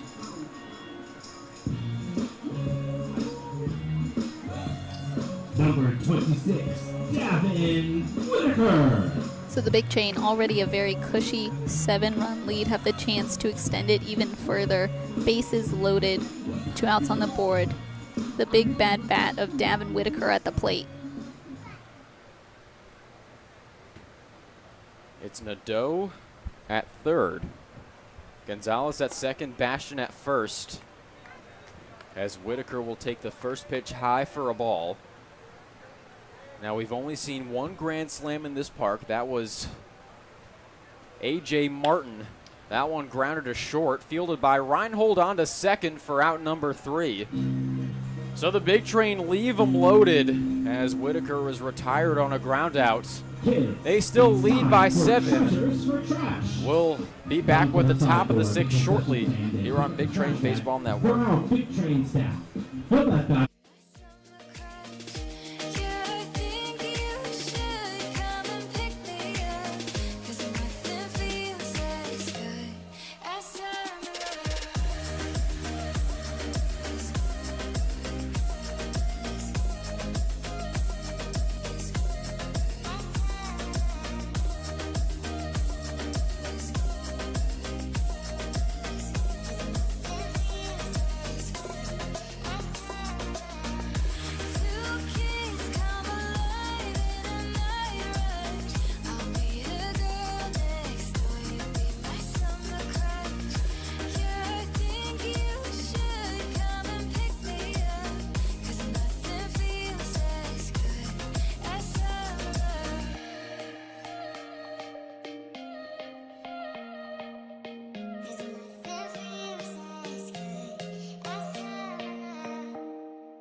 Welcome back to Big Train Baseball Network. Bethesda still leading by 7 as we're set to start the top of the 7th. Jack Robinson still on the bump for the Big Train, facing Ahia Koje. The first pitch and off speed in there for a strike. Now a little schedule reminder for the Big Train. They will be back at home tomorrow facing the Alexandria Aces at 7 o'clock. Which is also the night when we're honoring Owen Lieber, the bat boy. He gets his very own bobblehead, which a couple of the fans will receive if they come into attendance at Shirley Povich Field tomorrow night. So that will be the last of the Big Train's 3-game weekend homestand. Now this and tomorrow night will be the last time the Big Train will have consecutive home games this regular season. They'll be hitting the road on Monday to Criswell Automotive Field to take on the Gaithersburg Giants. That one's popped up under Gonzalez at first, and he's got it for out number 1. That will bring up the third baseman, Ryan Boma, and then that will bring the Ripken League to a brief close as the All-Star game is set to take place on Tuesday the 9th. The Big Train are off on Wednesday, followed by consecutive road games against the T-Bolts and the Cropdusters before returning back home next Saturday to face the Giants here at Shirley Povich Field, as that one swung on and missed by Ryan Boma. So again, if you're able to make it in attendance to Shirley Povich Field tomorrow, can receive a commemorative Owen Lieber bobblehead, and he's actually been practicing his signature, so he's prepared to sign baseballs and bobbleheads if you're able to make it out to Shirley Povich Field tomorrow night. I feel like that's a lot of what a lot of young athletes have done. Oh, I'm going to practice my signature so that when I'm big and famous. Actually, I was speaking to his mom, Amy, who is so wonderful. We love having her here. She was saying that because they don't teach cursive in school anymore, Owen was a little nervous about potentially having to sign baseballs, so he's been practicing his signature. The 1-2 from Robinson swung on and missed for strike 3. So Boma goes down swinging for out number 2. That'll bring up Parker Fry. But Owen actually gets to use his signature because he's big and famous here at Shirley Povich Field. He is the resident bat boy at Big Train. As the first pitch to Fry's in there for a strike. Now, I do think we were the last sort of batch of kids that were taught cursive at some point in school. Yep, I definitely learned in 3rd grade. Shout out Miss Lease, one of my all-time favorite teachers at any level of schooling. It is interesting to think about generations of kids coming after you that never learned that skill. As there's a high fly ball into right field. And Whitaker's got it for out number 3. So a quick half inning there for the Cropdusters as they are retired in order. We'll be back for the bottom of the 6th here on Big Train Baseball Network. The Baltimore Orioles 8. At Nationals Park, the Washington Nationals defeated the St. Louis Cardinals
Welcome back to Shirley Povich Field here at Cabin John Regional Park. Night has fallen here on Bethesda as the Big Train maintain an 8-1 lead as Jordan Crosland is going to lead off the bottom of the 6th inning, taking that first pitch from Newton inside for a ball. Here comes the 1-0. That one lined in a deep right field, but foul. That one off the fence just in front of the Cropdusters bullpen. So the count moves to 1-1 on Crosland. A rocket from the bat of Jordan Crosland, unfortunately landing just foul, as you said, in front of the Cropdusters bullpen.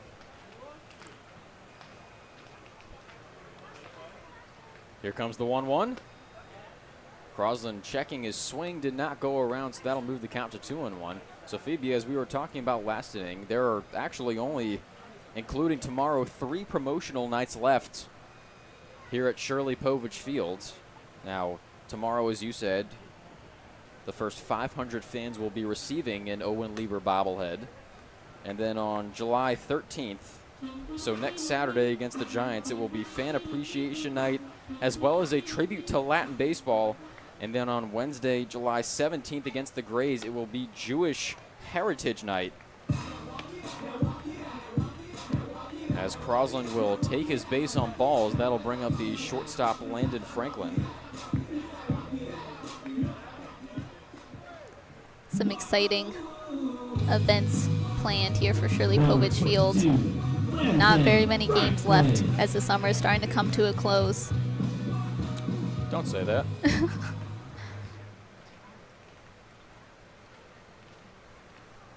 First pitch to Franklin is an off-speed, low and outside for a ball.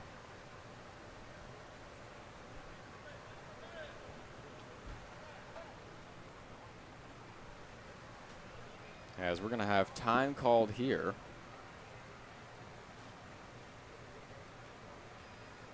Looks like Crosland getting a little helmet makeover down at first.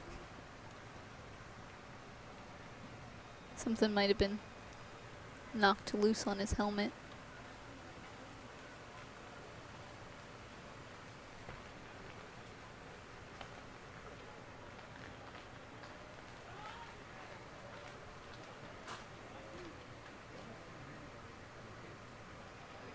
Looks like we're going to have a mound visit over to Jaden Newton.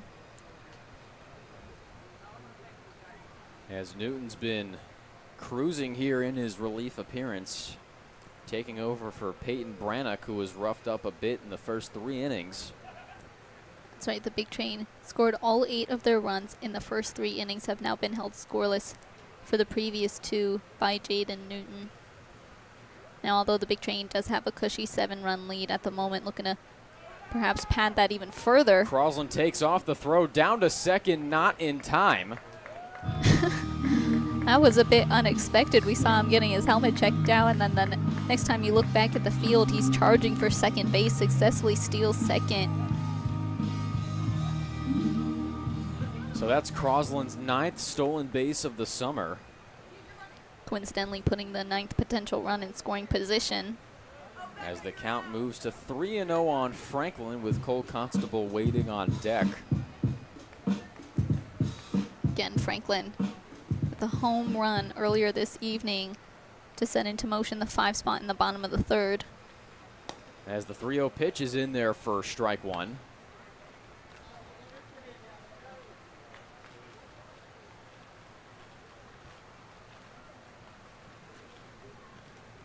The 3-1 pitch. That one grounded to the shortstop Reinhold. He fields it, fires it over to first, but not in time. So the speedy Kentucky Wildcat charges over to first to put runners on the corners.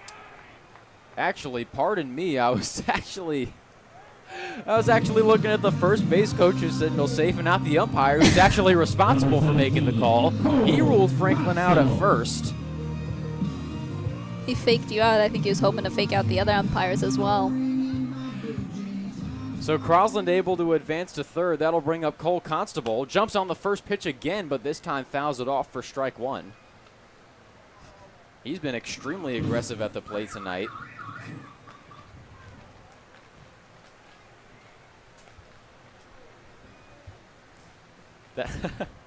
It's funny. That actually reminds me of something that happened 2 school years ago. It was the Missouri Tigers traveling to Auburn in football, 2022. Missouri has a chance to kick a game-winning chip shot field goal. And I am in KCOU 88.1 FM, which is the student-run radio station at the University of Missouri. And I'm in the studio. We're listening to the radio call of Jack McGrath and Ben Greenberger, the great Jack McGrath and Ben Greenberger, as Constable sent down looking for strike 2. That'll bring up Nadeau with 2 outs and a runner on third. We were listening to them on the call. They were at Auburn. Number 8, And Justin Nadeau. their broadcast is ahead of the TV we have in the studio, so we are primarily listening to them.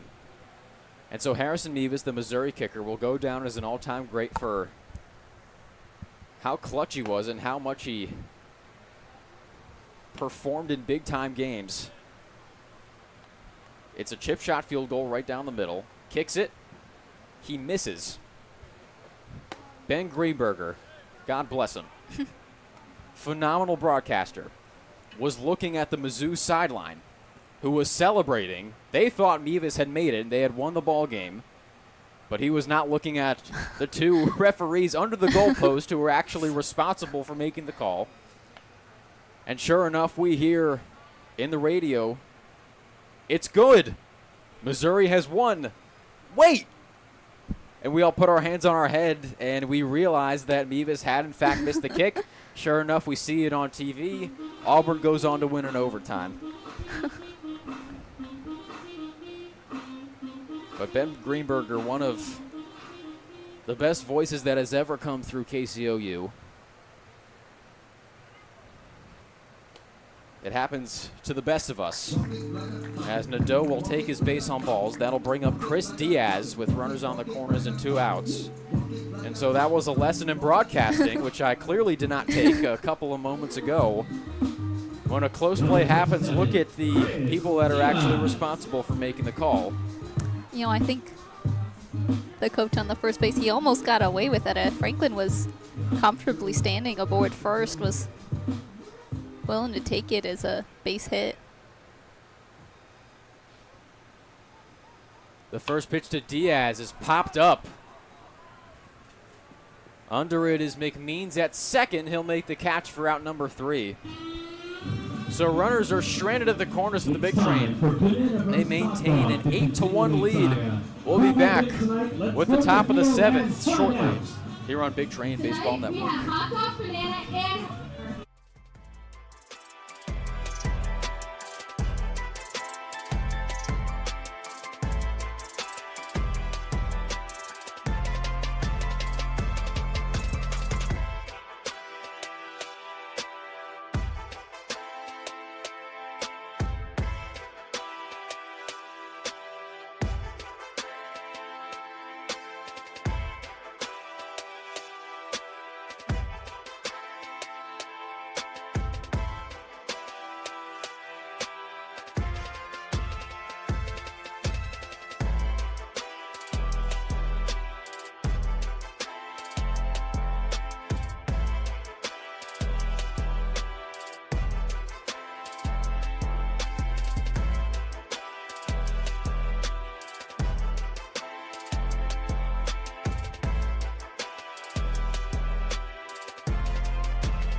juices in the mix, it'll fix you up. I'm gonna ride the boogie train till the sun comes up. Ride the boogie train, ride the boogie train, ride the boogie train till the sun comes up. Meet me in the corner.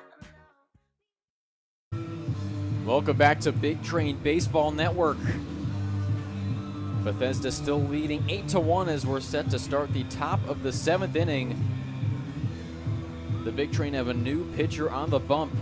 It is Parker Thomas, who recently announced his transfer to Wright State from East Carolina.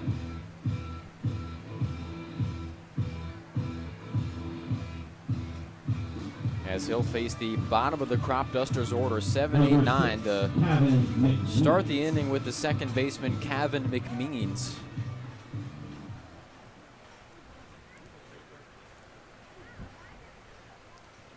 First pitch to McMeans, in there for a strike. So the score is held serve since the top of the 5th inning when the Cropdusters put up their first run. As the 0-1 pitch, and off speed in there for strike 2. Now we saw Thomas pitch in South County. Well, I did. You weren't there.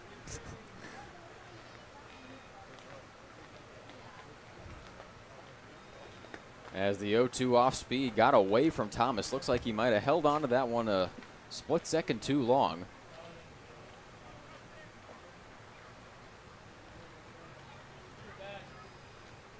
As the 1-2 pitch is grounded to short, fielded by Franklin.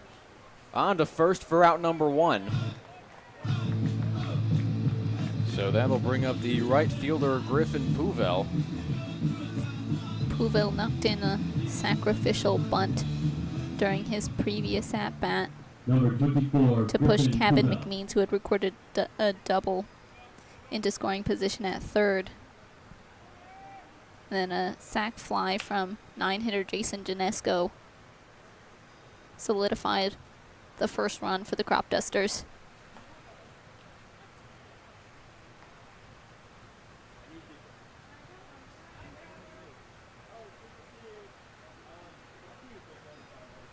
The 0-1 from Thomas. That one tails away into the dirt for ball 1.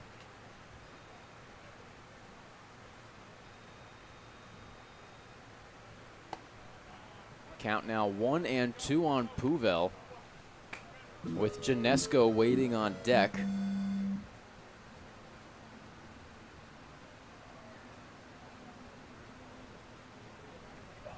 The 1-2 pitch missing for ball 2. That'll even up the count.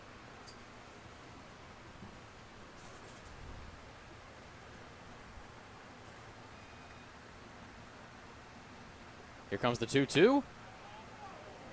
That one low and outside for ball 3.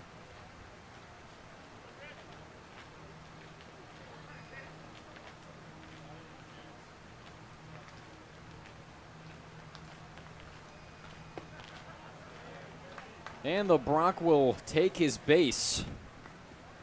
So a runner aboard first for the Cropdusters with 1 out here in the top of the 7th for Jason Janesco. Number 35, Jason Janesco.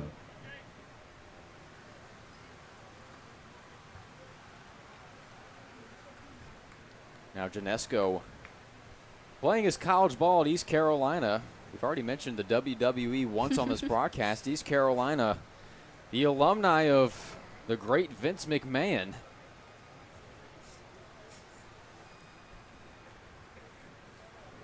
As we're going to have a mound visit here between Thomas and Constable. Again, 1 out here in the top of the 7th. The Big Train leading by a touchdown. Runner on first for the Cropdusters, the 9-hitter Jason Janesco stepping up to the dish. Again, a sacrificial fly during his previous at-bat brought in the first and only run so far this evening for the Cropdusters. Looking to push a runner off of first into scoring position. As the count moves to 0-1 on Janesco.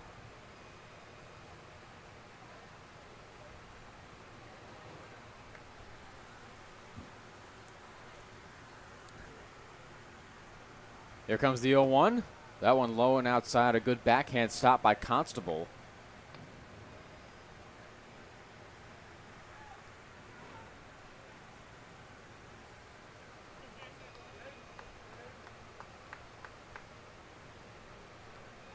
The 1-1. That one fouled off into the backstop. Now, earlier this evening, we did have Miss Bethesda in attendance. She sang the national anthem for us at the start of the game. And apparently, Miss Congeniality herself also attended East Carolina University, Sandra Bullock.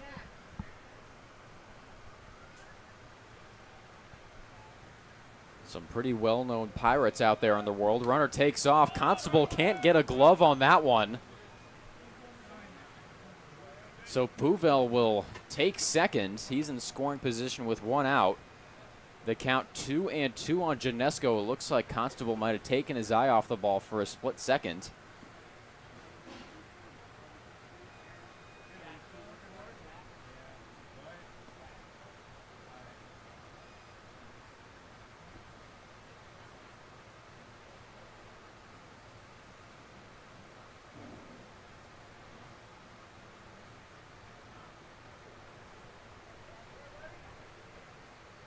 Previous at bat, only one out on the board, has a runner in scoring position. His previous at bat hit a sacrificial fly out into right field. The 3-2 pitch swung on and missed for strike 3. So Thomas sends Janesco down swinging. That'll bring up Reinhold. The runner still on second with 2 outs. The shortstop Reinhold was walked during his previous at-bat. That was the first time in his 3 at-bats that he had reached base. Again, looking to push Povich over home plate to make this a competitive ball game. That one's lined foul down the first base line into the parking lot.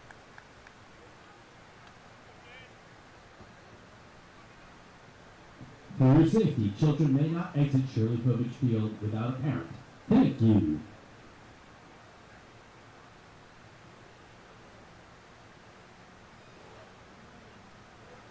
Here comes the 0-1. That off speeds outside. That'll even up the count at 1. And a little score update around the league. The T-Bolts leading the Giants 6-3 in the top of the 7th.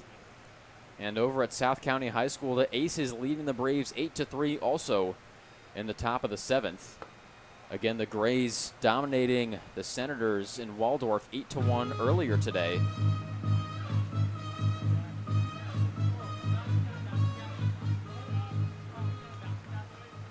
So with the count now 1-2 on Reinhold, 2 outs on the board for the Cropdusters. Thomas looking to shut him down here.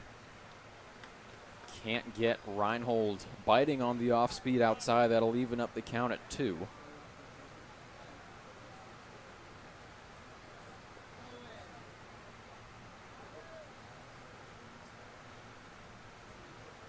The 2-2 pitch, that one fouled off. Now if the score holds serve at Montgomery Blair High School, that would be great for the Big Train if they're able to walk out of tonight with the victory over the Cropdusters. That will decrease the deficit for the North Division lead to just 3 games between the Giants and the Big Train. Also looks like Bat Boy Owen Lieber has some competition. The Cropdusters brought along their own Bat Boy. As that one is swung on and missed for strike 3. So a good half inning there from Parker Thomas, holding the Cropdusters scoreless once again. We're going to stretch here at Shirley Povich Field. We'll be back with the bottom of the 7th here on Big Train Baseball Network.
Big Train. Welcome back to Big Train Baseball Network. Bethesda still ahead by 7. Entering the bottom of the 7th, it's going to be a new pitcher on the bump for the Cropdusters, as well as a new hitter for the Big Train.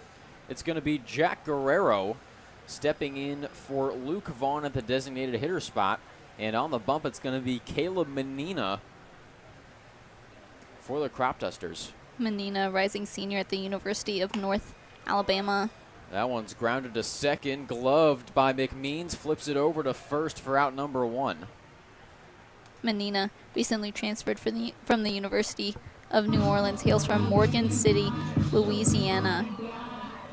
Attended Central Catholic High School and was named the district MVP and first team all-district.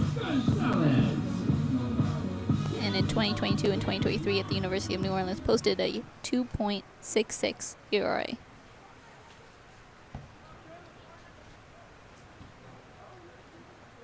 First offering to Gonzalez. That one's grounded to McMeans, dying on the grass, but he's able to pick it up and fire it over to first for out number 2.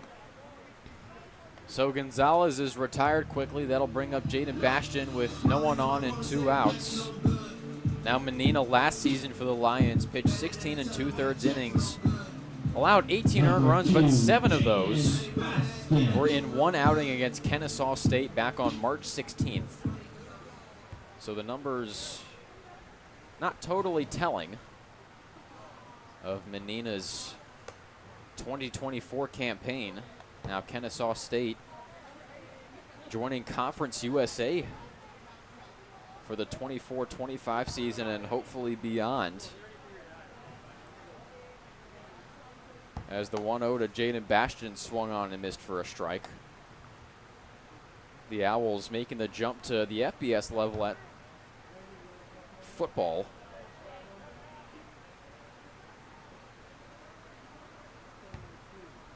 Here comes the 1-1 to Bastion. That one outside for ball 2.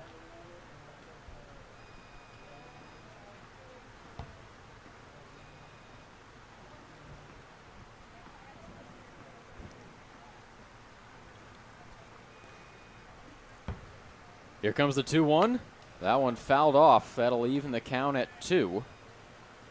Bastion been having a successful night from the plate so far. Started off his evening with a double. He's also had a base hit and was moved to first on his previous at-bat after being hit by a pitch. Here comes the 2-2 pitch with 2 outs to number 2 on the Big Train. I hope he threw that earlier. And that one will be outside to move the count full.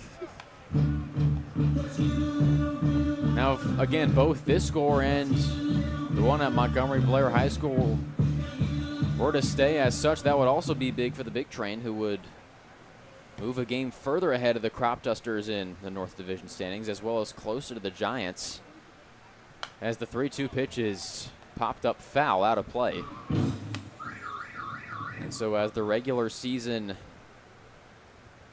hits the home stretch, playoff seeding will be incredibly important. Again, the top 2 teams in the league will get a bye. The 3 seed will play the 6 seed, and the 4 seed will play the 5 seed in a 1-game play-in tournament. Another 3-2 pitch. That one's high for ball 4. Bastion's been doing a lot of walking tonight. Last at bat, he was hit by a pitch, and the previous one recorded an RBI. He's reached base in 4 of his 5 at-bats tonight. That'll bring up Davin Whitaker with a runner on first and 2 outs. Now, last night, the Gaithersburg Giants beat the Alexandria Aces. They are now tied for first within the Cal Ripken League with a record of 18-9, which actually worked in favor of the Bethesda Big Train, who were bumped to 14-13, second in the league with that record. Here comes the 1-0. That one popped up foul out of play down the third base line. That'll bring the count to 1-1. And at the moment, the only teams that might have some work to do in the standings are the T-Bolts and the Senators. But even so, the T-Bolts with a win tonight could pull within a half game of the Cropdusters for third in the North Division. As the 1-1 pitch is an off speed, missing for ball 2. Everyone in the league has at least 10 wins. So these last couple of weeks of the regular season should be a ton of fun as the count moves to 3-1 on Whitaker. And as previously mentioned, the Big Train will be seeing the Giants 2 more times in the regular season, one in Gaithersburg, one here in Bethesda. As Whitaker will take ball 4 low and inside. That's Whitaker's second walk of the night, second in a row for the Big Train, who now have runners on first and second, getting 2 outs on the board. As Jordan Crosland going to step up to the plate. Crosland was walked during his previous at bat.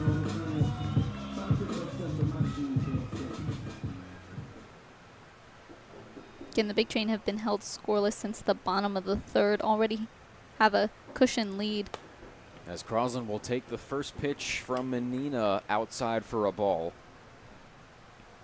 Looking to reheat the offense from the plate and get a couple of more on the scoreboard.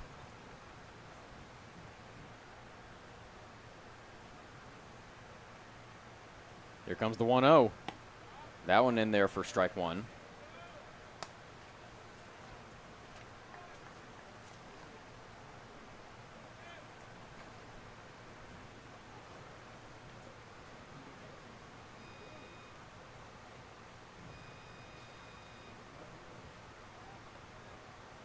Runner takes off. Crosland sends that one into right field. And under it is Povich for out number 3. So the Big Train strand a pair once again. They remain ahead 8-1. We'll be back with the top of the 8th here on Big Train Baseball Network.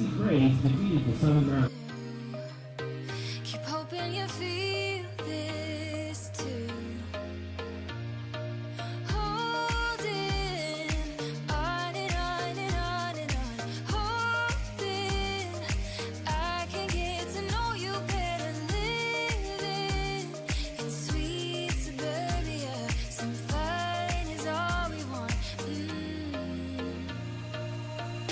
Two kids come alive in a night rush. I'll be the girl next door. You be my summer crush.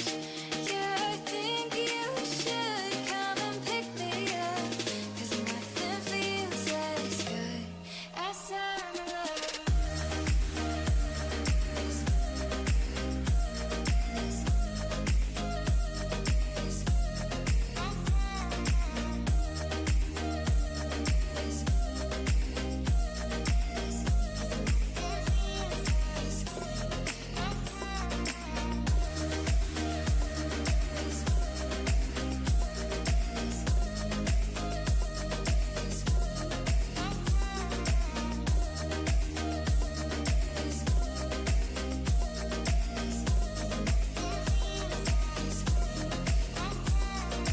Move so fast. Here's hoping this night will last. Just let go. We're spinning with our eyes closed. Holding on and on and on and on. Hoping I can get to know you better. Living in sweet suburbia. Some fun is all we want. Two kids come. Number 10. Welcome back to Big Train Baseball Network. Both offenses have gone cold here as it's cooled down in Bethesda as night has fallen here on suburban Maryland. The first pitch from Parker Thomas to the catcher Ahern in there for a strike. It'll be 2-3-4 for the Cropdusters. Back with almost the exact same pitch for strike 2. It's funny that you say it's cooled down here in Bethesda. It's still sitting at 85 degrees here, but is this the 102 it was this afternoon? And so the count moves 1-2 on Ahern with Swenda on deck and Okoje in the hole. As the 1-2 pitch is lined into center field, and that'll drop in front of Diaz for a base hit. Looks like he might want to try and lay out, but pump the brakes at the last second. So the leadoff hitter aboard for the Cropdusters. That'll bring up the designated hitter, Anthony Swenda.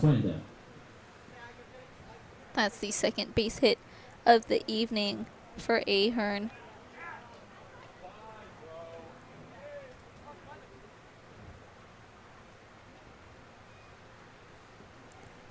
Anthony Swenda, the designated hitter for the Cropdusters, has yet to reach base this evening. Was struck out at his previous at-bat.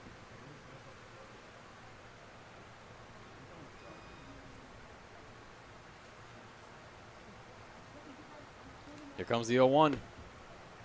That one a check swing. Swenda able to hold up. So the count now 1-1.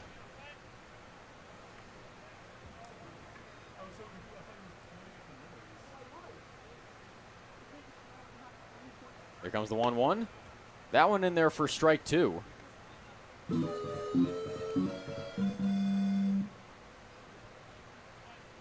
Now, although he's given up a couple of base runners, Thomas has looked very good here in relief as that one's grounded through the whole base hit.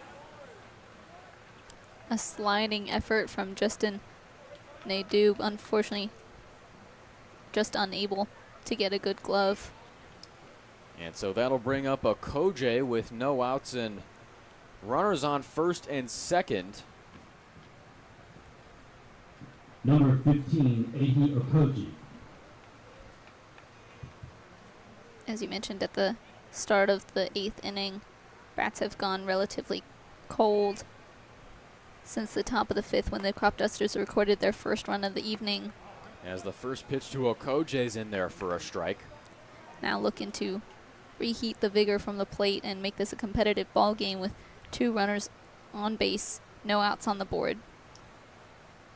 The 0-1 pitch, that off speed is low and outside. That'll even up the count at 1. Again, Parker Thomas taking his talents to the Horizon League. Will be playing at Wright State. The Horizon League, one of the more fun mid-major conferences across all athletics. As the count moves to 1-2 on Okoje. This past season, the Oakland Golden Grizzlies winning the Horizon League and upsetting Kentucky in the first round of the men's basketball tournament and giving eventual Final Four participant and fellow Cinderella NC State a run for its money.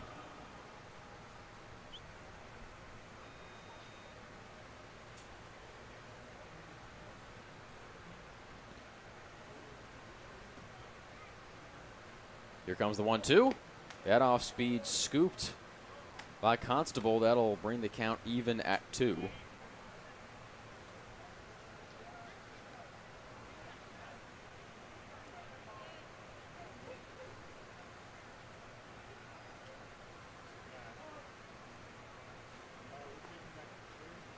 Here comes the 2-2 pitch.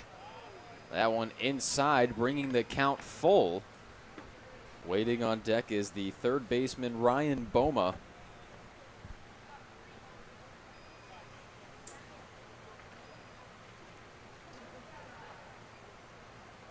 The 3-2 pitch. That one low and outside for ball 4. The base is now loaded for the Cropdusters. And it looks like Coach Craig Lopez is going to make his first mound visit of the night. It's been a relatively smooth ride for the Big Train pitchers thus far, but Thomas finds himself in a little bit of a jam.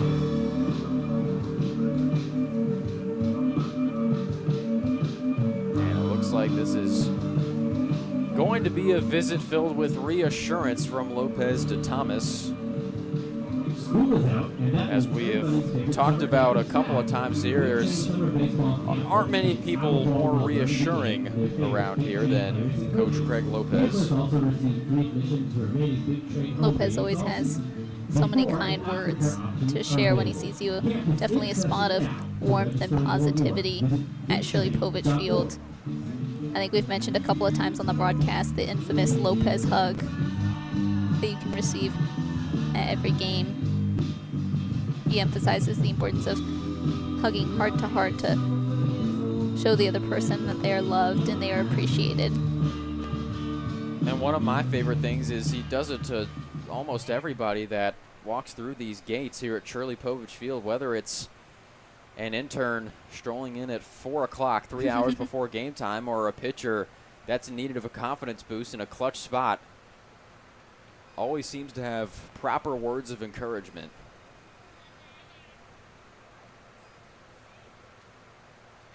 First pitch from Thomas. That one gets by Constable, and a run will score.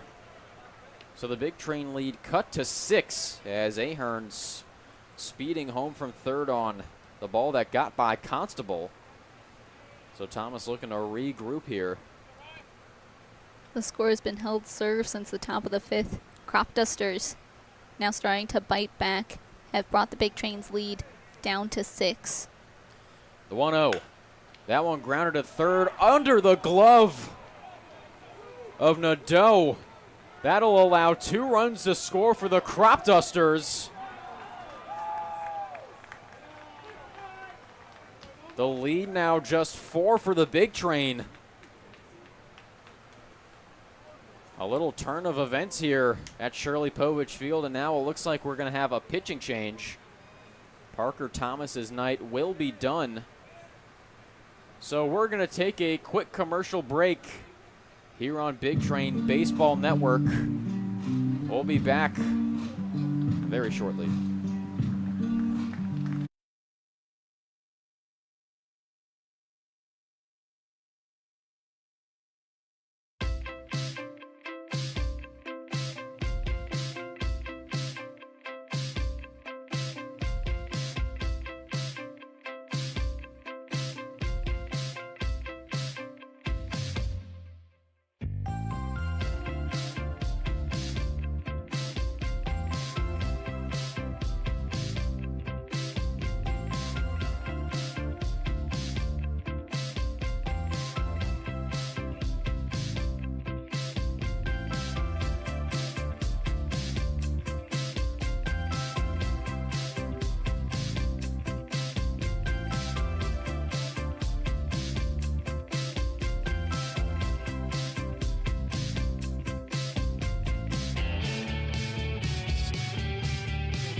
Welcome back to Big Train Baseball Network.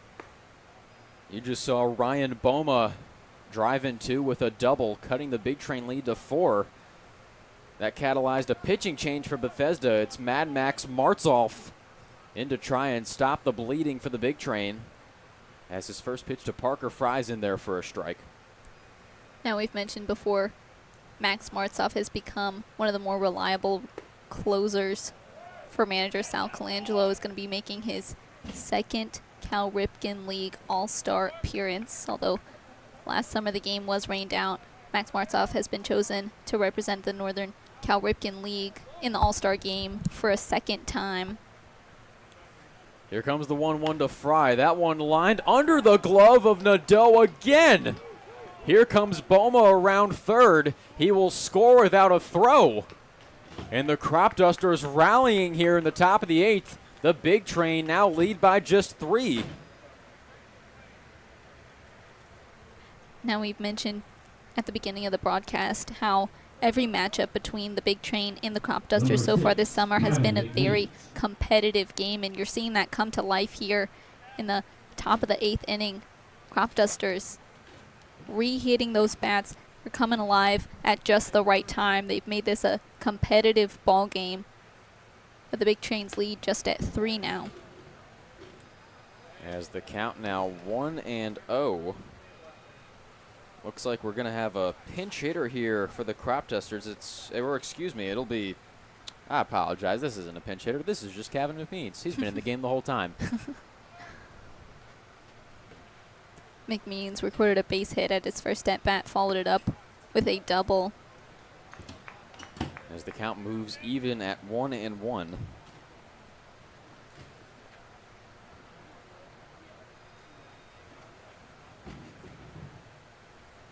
Here comes the 1-1. That one outside. There's that trademark fastball that tails away from righties. That one tailing just a little too far away outside of the zone.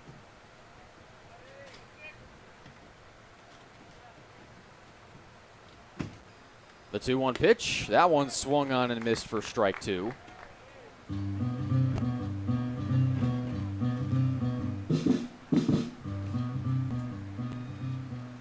So Martzoff will try to work through the bottom of the lineup here.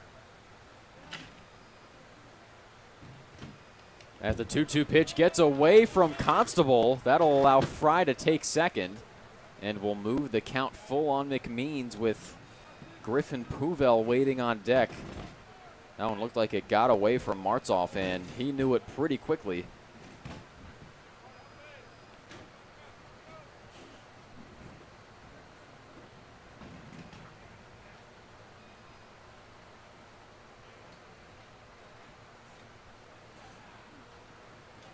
The full count offering. That one missing for ball 4. So McMeans will take his base. That'll bring up Puvel with runners on first and second. Still no outs here in the top of the 8th. Puvel was walked during his previous at-bat. Before that, hit a sacrificial bunt to move McMeans, who had recorded a double, And over to third. Now we will actually get a pinch hitter. I was just a few steps ahead. It's going to be Bryce Erb.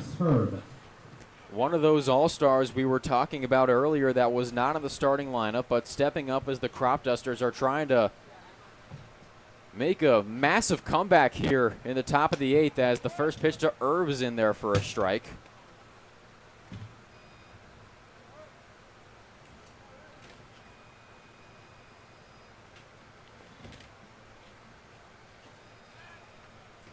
The 0-1. That one's in there for strike 2. Now Erb entering tonight, hitting .345. That ranks second on the team. 20 hits, 10 RBIs. Looking for 11 and possibly 12 and 13 with a big 2-strike hit, but to no avail as he goes down on 3 pitches. That'll bring up the center fielder Janesco with 1 out. Runners still on first and second. Looks like Reinhold will remain on deck, but it'll be interesting to see whether one or both of Jimmy Kirk and or Carter Hines will make a plate appearance. The Cropdusters looking to extend their winning streak in this series to 4. As the first pitch to Janesco is in there for a strike. Again, the Big Train taking the first matchup between these two teams, only for the Cropdusters to take the next 3. As the 0-1 in the dirt, good job by Janesco of holding up, so that'll bring the count to 1-1. Now around the Cal Ripken 8th for the Alexandria Aces and the Braves Aces leading 8-5. Bottom of the 8th for the Giants and the T-Bolts. T-Bolts leading 7-3. That would be a huge win for the Big Train if the T-Bolts are able to finish off the Giants. The Big Train see both of those teams twice more before the end of the regular season, as that one's popped foul over our heads here in the booth.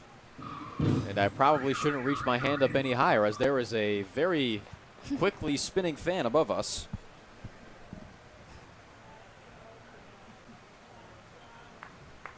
So the count now 2-2 on Janesco. Josh Reinhold waiting in the on-deck circle. Here comes the 2-2. That one's popped into foul territory down the first base line. Gonzalez can't get to it. So Janesco will remain alive.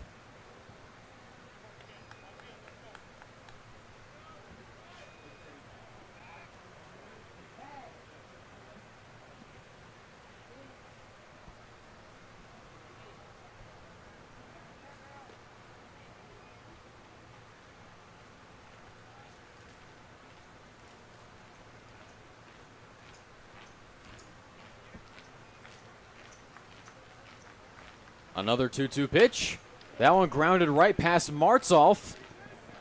And that one was gloved by Franklin, but everybody's safe.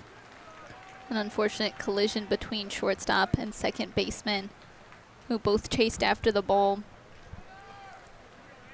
So although Franklin got a good glove on it, unable to make a throw down to first for a potential out. Number 8, I'm not sure you can split the infield better than Janesco just did. But now the tying run aboard for the Cropdusters. Still just one out here in the top of the 8th for the shortstop, Josh Reinhold.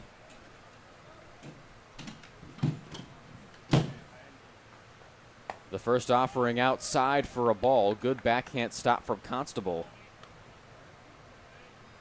Boy, what a time this would be for the Big Train to turn their first double play of the night. Haven't had a ton of defensive highlights yet, as the count moves 2-0 on Reinhold.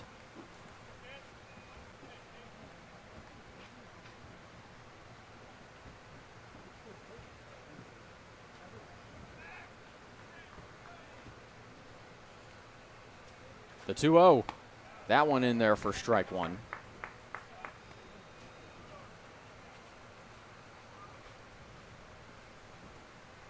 So let's see if Martzoff continues to lean on that fastball to get himself out of a jam here. The 2-1 pitch, that one in there for strike two. Surprising Reinhold a little bit.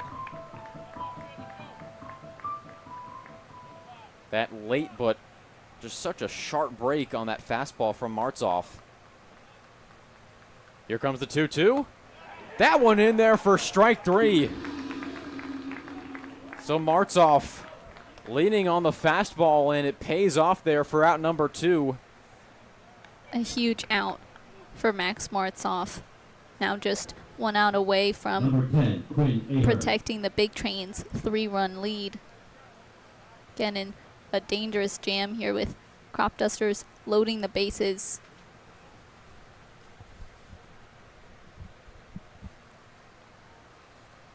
The first offering to Ahern. That one swung on and missed for a strike.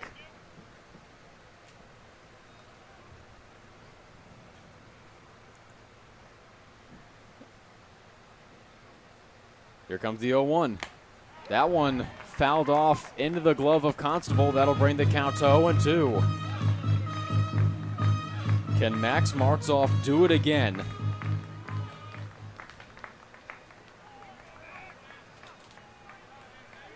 The 0-2 pitch, swung on and missed for strike three.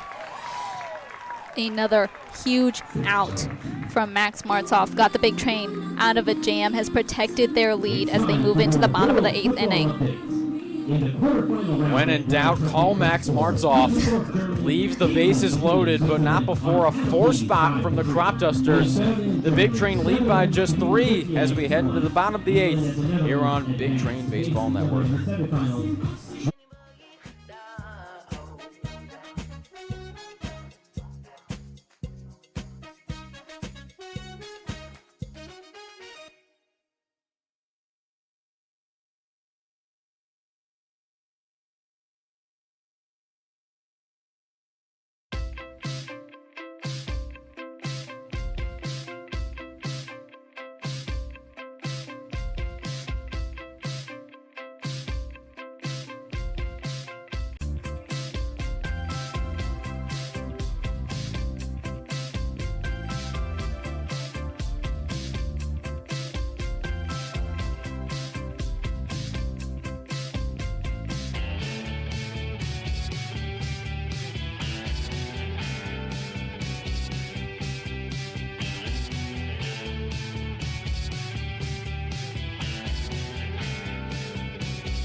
Landon Franklin. Welcome back to Shirley Povich Field here at Cabin John Regional Park. The Big Train now leading by just 3, thanks to a 4-piece with a side of fries and a drink in the top of the 8th from the Cropdusters. Leading off the inning is going to be Landon Franklin with another shot into deep right. As that one is caught for out number 1. Janesco getting a good eye and glove on the high fly out to center field from Landon Franklin again. Franklin had a home run earlier this evening, which set into motion a 5 spot in the bottom of the 3rd. Big Train has not scored a run since the bottom of the 3rd, looking to reheat the bats and cushion their now 3-run lead. So a loud out from Franklin to start the inning. There's a ground ball from Constable to Reinhold. Has to lead to make the catch. And Constable still hanging out over by home plate. looks like he might have pulled something on the way out of the box, as he'll walk gingerly back to the Big Train dugout. Now, considering that the Big Train only have 2 rostered catchers in Constable and Vaughn, hopefully nothing too serious for Constable, as Number 8. Justin Nadeau will step up to the plate with 2 outs and no one on.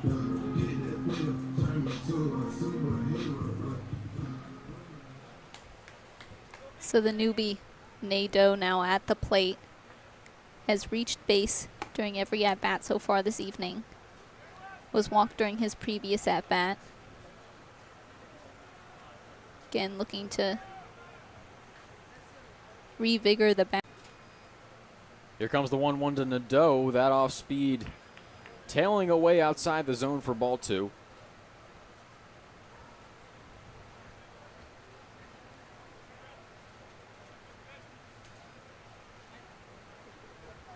The 2-1 from Menina. That one grounded to second. Fielded by McMeans. On to first. No! A misfire by McMeans at second. Keeps the inning alive for the Big Train. Nadeau has now reached base on all 5 at-bats tonight. Make it 6. And so that'll bring up Chris Diaz with 2 outs and a runner on first. Nadeau making an excellent first impression from the plate in his very first appearance this summer. As the first pitch to Diaz, missing for ball 1.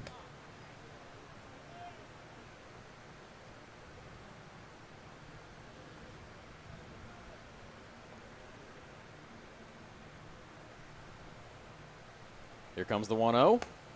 That one in there for a strike.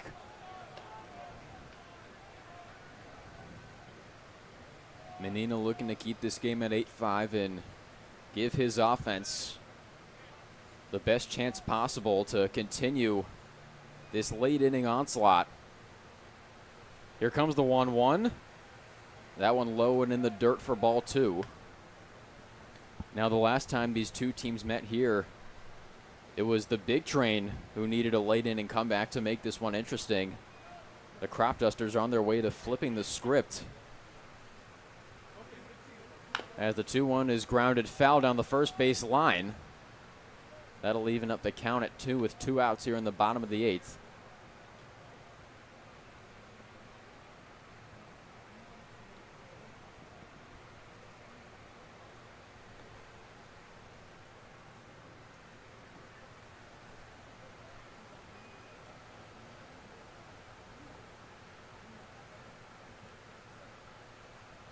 The 2-2 pitch.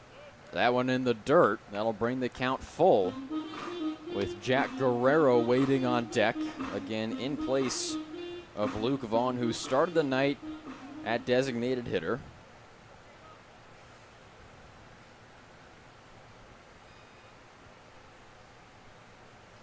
The 3-2 pitch. That one lined into right field for a base hit.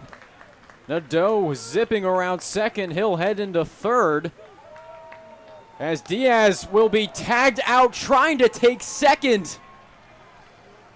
So a massive base running mistake from Diaz. Got a little greedy on the base paths. We'll have to see if that comes back to bite the Big Train. So the Cropdusters catch a break. Ladies and gentlemen, home radio turns on It'll be their last chance. Down 3 in the top of the 9th. We'll be back here on Big Train Baseball Network.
Welcome back to Big Train Baseball Network.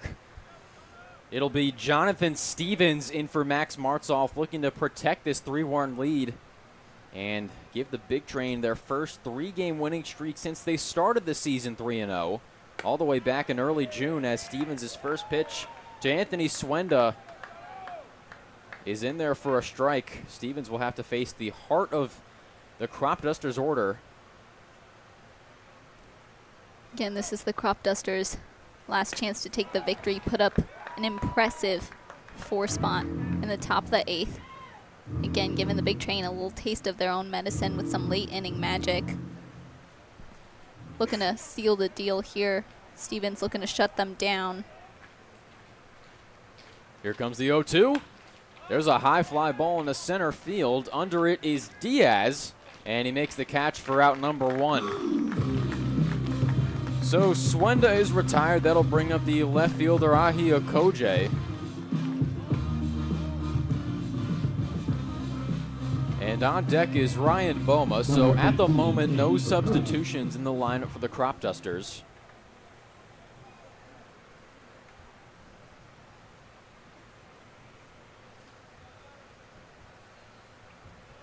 The first offering to Okoje. Off speed, just missing for a ball. Now, for as good of a fastball as Stevens has, he also has a pretty reliable off speed as well. As the 1-0 swung on and missed for strike 1, there is that fastball. Big part of why Stevens has been so good this season, just a 1.65 ERA. We'll also be heading to Olney, representing the Big Train in the Ripken League All-Star Game on Tuesday. That's right, Jonathan Stevens along with Max Martzoff, Kevin Scully, Christopher Diaz, Luke Vaughn, Cole Constable, and Emilio Gonzalez, Keenan Bowman as well. And don't forget about Andrew Williamson. As Okoje swings and misses for strike 3, Stevens rolling here through the first 2 batters, and the last chance being represented by the third baseman Ryan Boma. Had a 2 RBI double his last at-bat. Looking to keep his team alive. The first offering. In there for a strike.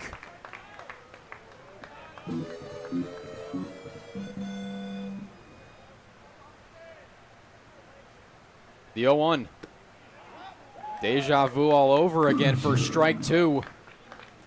Stevens now a money pitch away from solidifying the Big Train's third win in a row. The 0-2 pitch. That one high and inside for a ball.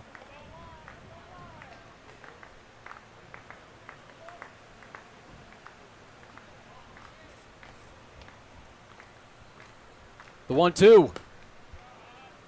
Outside, that'll even up the count at 2.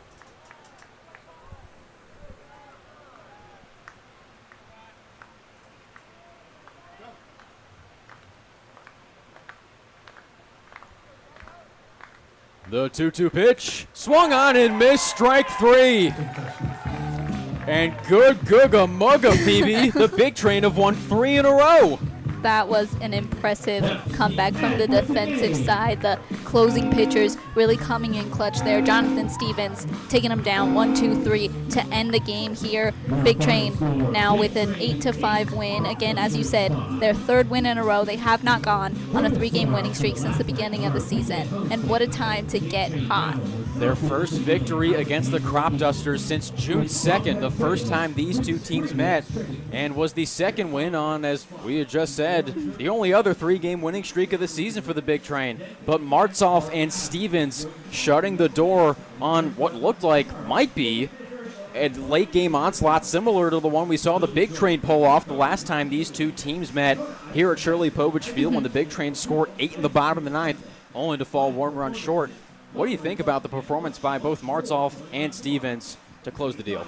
You got to say, Max Martzoff is such a mature and calm presence on the mound. He's a very experienced player. He's played for the Bethesda Big Train now 2 summers in a row. He's also a rising senior at Florida Atlantic University, so he has a lot of knowledge about baseball. He's a very mature player, and I think that maturity, that confidence, that calmness is something you need in clutch situations like that. He moved himself out of a jam, and honestly, it looked like he wasn't all that phased. He remained very calm from the mound, which is, as a teammate, what you want to see from your pitcher. He moved through that jam. He got them out of it, protected the Big Train's lead, and then Jonathan Stevens stepped in to close up the job. So the Big Train using some early offense and late pitching to get this one done. Again, your final score, Big Train 8, Cropdusters 5. The Big Train now within just 3 games of the Gaithersburg Giants for the lead in the North Division. Phoebe, what a game. What a game on Coach Craig Lopez Appreciation Night.